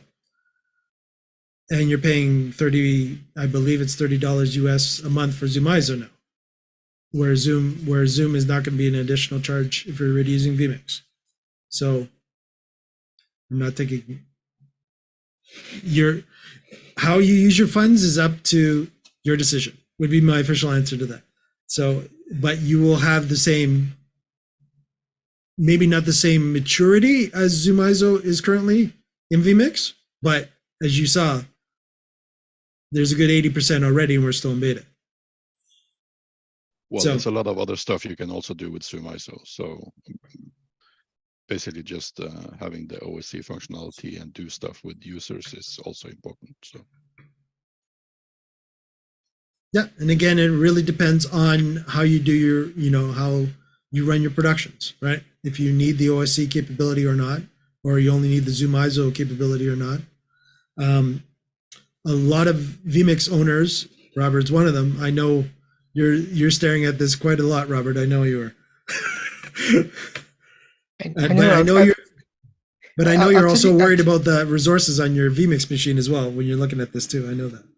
I don't have any benchmark now for the resources, so that's one of the things I'll be looking for. And the other thing that is missing from my workflow is the capability to do the ISO recordings, because I know that vMix can do ISO recordings, but I have never got a good ISO recording out of vMix without a huge PC crashing. I mean, I have a huge PC that does this, and it goes up to 100% on everything, CPU, GPU, and just blows up. It dies. Right. So I was going to say, I know that vMix for a while has been able to do ISO recording, so that ZoomISO recording would be a no-brainer for vMix. I don't do recordings in vMix, even if I was using vMix. That's just my personal production workflow. But again, yeah, I know vMix for the longest time has been able to do ISO recordings because it does it for, instant replay and stuff like that. So I know that functionality has been there for years. But again, if you've been having, honest with you, The only reason I keep my vMix license is because when I have a production that needs to go out in different languages, I can do the RTMP and ingest a different language channel and RTMP to 3 different destinations from vMix. That's the only reason I keep this vMix license. Otherwise, I find it hard to use. vMix can be a struggle because there are multiple ways of doing the same thing. It's always been a problem that I've had with vMix for many, many years. Sometimes, depending on the update, all of a sudden, if I was able to do it one way in the past, maybe that update all of a sudden broke it and I can't do it that way anymore. That is not abnormal in the vMix world. It's been like that for a long time. But again, there is, if you either, again, it's a tool thing, right? So it becomes down to, if you're really invested in that tool, you'll learn all the nooks and crannies. You'll be able to be flexible enough should things disappear that you know that you could do it 2 or maybe even 3 other different ways to bring that audio video in. It just all depends on the way that you want to do production. I've seen some bad vMix configurations, and I've seen some really, really good vMix configurations as well, where people have decided to accidentally have multiple inputs with the same thing open. And of course, every input is a resource that's being used for no particular reason. And I've seen people that, because they won't reuse an input in multiple sources as they're building out their source before they cut to it, they're, all of a sudden CPU and GPUs going right through the roof. Ronnie, go ahead. Question to you, Robert. Are you using this machine on site, or are you using it at AWS, for instance? This is a machine on site. It's actually it's a fairly old machine as well that's doing this right now. And also a question for Robert, if your usage scenario is physical machines. What I'm experimenting with is one vMix machine in the cloud, and then just NDI outputs to the next machine doing the recording. That flow work actually does make perfect sense. Robert, you were mutual friends with Jonas. That he's been doing that now strictly during COVID for the longest time. He's been doing that, where he's been able to, but he's been doing sort of, again, he's been using some, well, again, in theory, you could actually have ZoomISO in the cloud if you wanted to too, where you could actually have, you could actually have an AWS Mac as well. So, but Ronnie, thanks. That is my plan for next year, to start looking at doing it that way. For a lot of the production work, I'm looking very, very carefully at some Zoom sessions, because I think Zoom sessions is going to be an easier way to do 80% of the work we do. And then the very complicated stuff we'll leave to ZoomISO and mixing it either on an ATM or in vMix if we have to. No, again, yeah, Jonas can vouch for that, Robert, and I think Jonas, if you have ever any questions, I think Jonas would be more than happy to give you some pointers that he's run into. I do know that, again, you guys got to be very, very careful with NDI, because it will fail on you quicker than it wants to. And again, when you're actually having multiple machines in the cloud, you have to make sure that you have a tunnel set up between those 2 machines in the cloud, so that the NDI does not get interrupted in any way. But again, that's getting into some higher level network configuration within the cloud that would need to be done. But if I do it, I'll go to Jonas and ask him to set it up, because there's no ways. That learning curve is too long for me, to tell you the truth, or for any of our guys here. Yeah, but again, always too, take in consideration it's cloud, and B, make sure that you don't accidentally leave it up and running, because they love taking your money. Yes, they do. especially for those silly people that keep it up and running for an extra day that, you only needed it for, an hour. So vMix Social to grab, so again, if you guys are familiar with vMix Social is here. I can actually show you this as well, where I should be able to, I haven't tried it myself, but since there is a few of us in here, I should be able to bring in vMix Social. Where are you, vMix Social?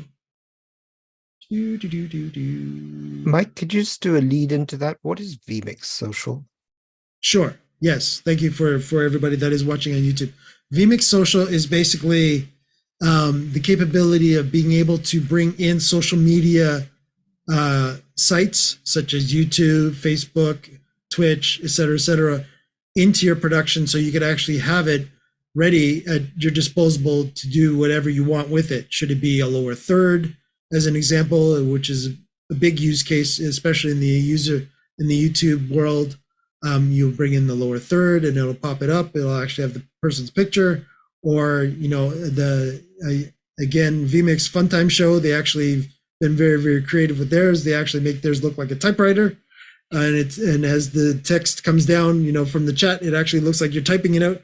But again, you can be very, very clever. But again, they're pulling that information live from chat.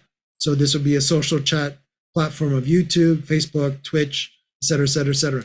So vMix is actually in vMix Social as well. They are able to integrate Zoom meeting chat. So you could actually pull in Zoom meeting chat live into vMix Social as well. I have not myself tried this, but I'm willing to do so quickly here. If Robert, are you quicker at the vMix Social? Do you know where that is in here? I'm just trying to remember. That was a very honest question. I didn't even know what it was. Oh, okay. No, yes, so basically, should you have, in Zoom's case, it would be people putting meeting comments in Zoom. It'll actually give you a list of ones, and then you just select and boom, and you throw that to a lower third and boom, all of a sudden, especially if you're doing like Q&A, it's great for Q&A where you can all of a sudden pop up the question and have that person answer. That's right. I remember them demonstrating it at IBC, if I'm not wrong. vMix Social during their Funtime Show. Yes. Yep. Yeah. I just don't myself remember how to add a vMix Social. I've been in here. It's been a while. There's instant replay. There's SOT. Just be fairly quick here. Not then. Oh, there it is. There's vMix Call. Oh, right. Sorry, you guys aren't seeing. Sorry. There you are. Yeah. So there's vMix Call. That capability is in here too. So again, as you saw, that could be its own input as well. So you could actually mix and match if you really wanted to a vMix Call into a Zoom meeting as well. Why? No idea, but it's there. Let me just scroll quickly through these different ones to see if they're hiding them within one of the. There's desktop capture. There's all the different NDI feeds I have on my network. Let's see here.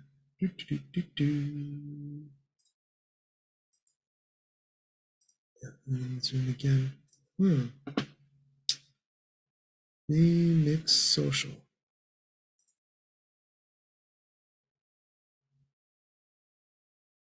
Yeah, vMix does have, vMix Social. There we are. All right, here we go. So there you can see it. There's Zoom right here. So Zoom, I guess, very simply turn it on. And now I should have vMix is connected. Okay. All right, so it's definitely view log. All right, so hello vMix. Is that Robert? That's you, Robert. Okay. Let me just see here. Refresh title. No setting required. This source will automatically bring in chat messages when the Zoom meeting is active in vMix. There you go. Oh, why did I? Oh, okay. So now I'm actually bringing it in. No, I don't want to close it. Oh, view the web interface. Sure. Let's see what this is all about.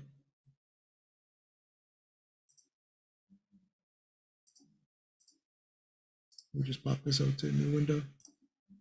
There we go. Oh, there we go. So as you can see, I'm bringing in Zoom. So what is this web interface? Is that like a moderation tool, or is this the? Yeah. So this would be a moderation tool, and you can see how long ago that this actually came in, and it actually spitting it out as well. Yeah. So we just see that I know there's a new one that was just put in by Ronnie. To everyone. Okay, you did. Yeah, so there you go. So there was a bit of the delay. And again, because Ronnie does not have any icon for his name right now, that's why he came up with a dead picture. But as you can see, that happened. So again, vMix Social is polling forever, is going back and forth to Zoom now using the SDK to actually pull in the actual text live. So now I can actually, yeah, so view queue, clear queue, view all. And you can actually then send. And then that could actually be, let me just randomize that. Oh, allow. There we go. One of the capabilities of doing a fresh install with vMix, it was looking for permission to do stuff. Yeah, there it goes. So now it's updating a lot quicker now that I allowed it through my firewall on the PC. But you can see now that this is green, so that now, yeah, I don't remember how to quickly add vMix Social into. I think I would have to make a lower third, and then I could bring that. It basically makes it as a data source input. Right, and then you can do anything you want at that particular point with that data source input. This is a really nice part of the integration. I like this. Yeah, and again, in this case, because Rodney does not have a picture and Muddy does, that's why it came up with just a dead icon. Which again, somebody will probably eventually report that. But again, this is still beta, so at this particular point, there should just be like a, maybe even the Zoom icon plop there instead of just being a dead picture link. And again, too, depending on if you have, a lot more in the search here as well, Robert, and you could always search, I could always say, okay, if I'm searching for Robert, I could actually do a search and then it'll pull up all Robert's comments, right? Oh, Robert, you made a comment? Oh, yeah, okay, boom. Now I can pull it in, and now I can add to queue or send, and again, you could actually have another operator that's just remotely going to it's basically just a baby web server sitting on vMix. So this could be anybody, even on an iPad. This could be even the moderator up on stage, which has been used before too, where they just logged that iPad on the person on the podium. Oh, what questions you want to answer? And again, you have two different people. You can put it into the queue so that somebody's already moderated certain questions that they don't want necessarily that person to answer. And then that person can just choose whatever ones they want coming from the queue, right? Or clear queue. Sure. Oh, this is nice because this has been one of the least easiest things to do with ZoomISO or just running hybrid meetings with Zoom. To pull in the meeting comments. You need comments, Q&A. Yeah. Again, of course, this pulled it out of the meeting chat. I don't know if it's smart enough to, I guess it might be smart enough to be able to pull out a Q&A too. I don't know if the SDK actually does that or not. But Yeah. So what was I going to say? Oh, vMix Social to grab chat implemented. Yeah. 2 vMix computers if using Zoom meeting for panelists and webinar for attendees asking questions. NDI between. Yeah. So somebody had actually asked, what would be the easiest way of doing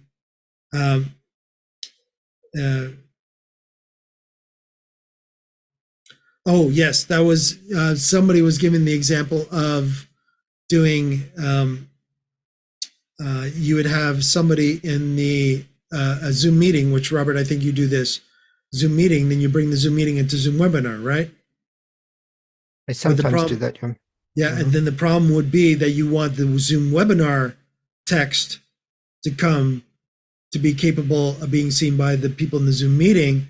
You would need to do with 2 vMix computers, because you would have to have the vMix Social be able to log into the Zoom webinar to pull it in, and then you'd have to NDI it back to yourself in Zoom, the feed that you're feeding to the webinar, right? It's a bit of a band-aid, because again, they were asking if that's the going back to being able to have vMix log into 2 meetings at a meeting and a webinar at the same time.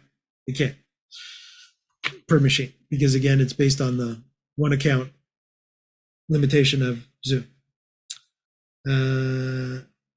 And what else was the last thing? Yeah, I mentioned this too. All participants must have unique names.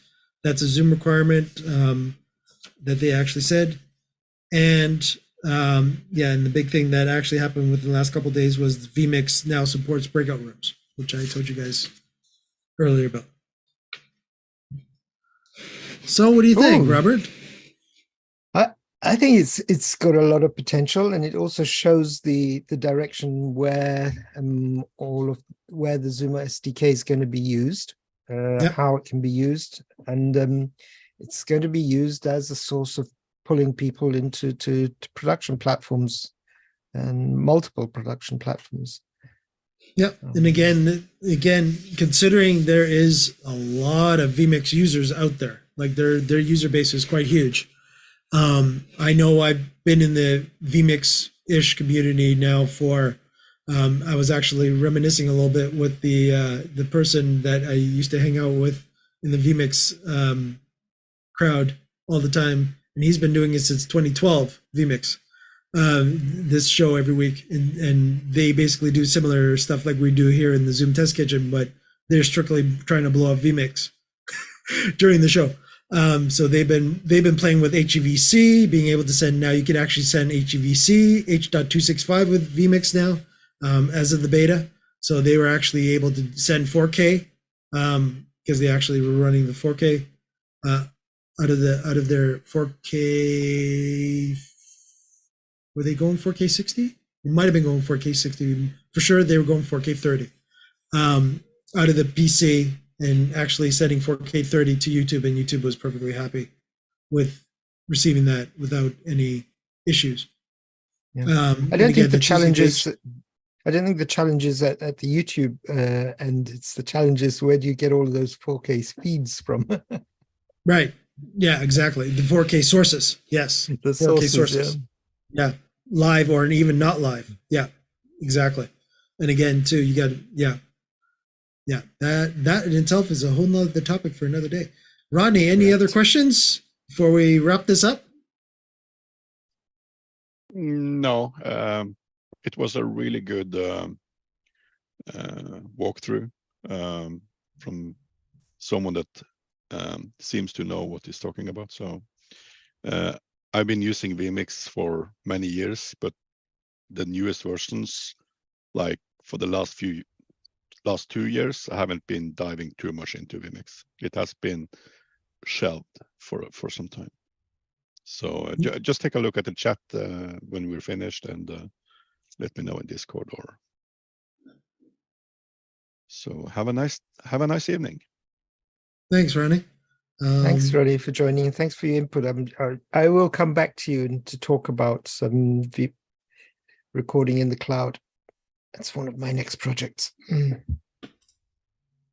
Right, exactly. And yeah, again, of course, the production world, of course, is moving to the cloud quite a bit. A lot of the control, they're moving a lot of the control rooms to the cloud, and it will. Oh yes, I'm in gallery mode. Oh, sorry, YouTube. I forgot when David made me host. I was still in gallery mode. I should have been in. Yeah, sorry about that, guys. But anyways, we'll wrap that up. Yeah, so I'm glad everybody was able to enjoy my quick little vMix demo. Again, I'm very much.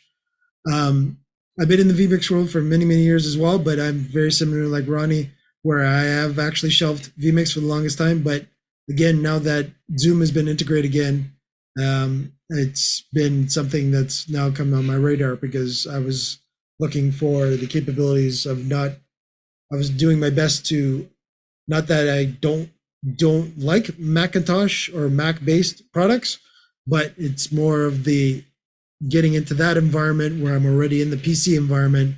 I've been waiting for a good PC equivalent to ZoomISO, and from what I'm hearing from you guys that use ZoomISO, it's getting there, and I'm okay with getting there considering it's in beta.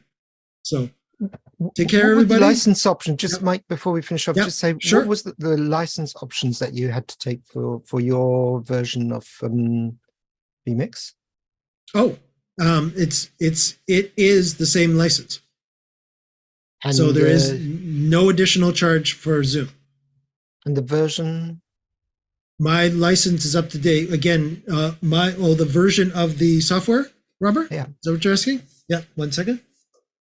The version of the software is 27.0.0.47, and that's the recording as of tonight.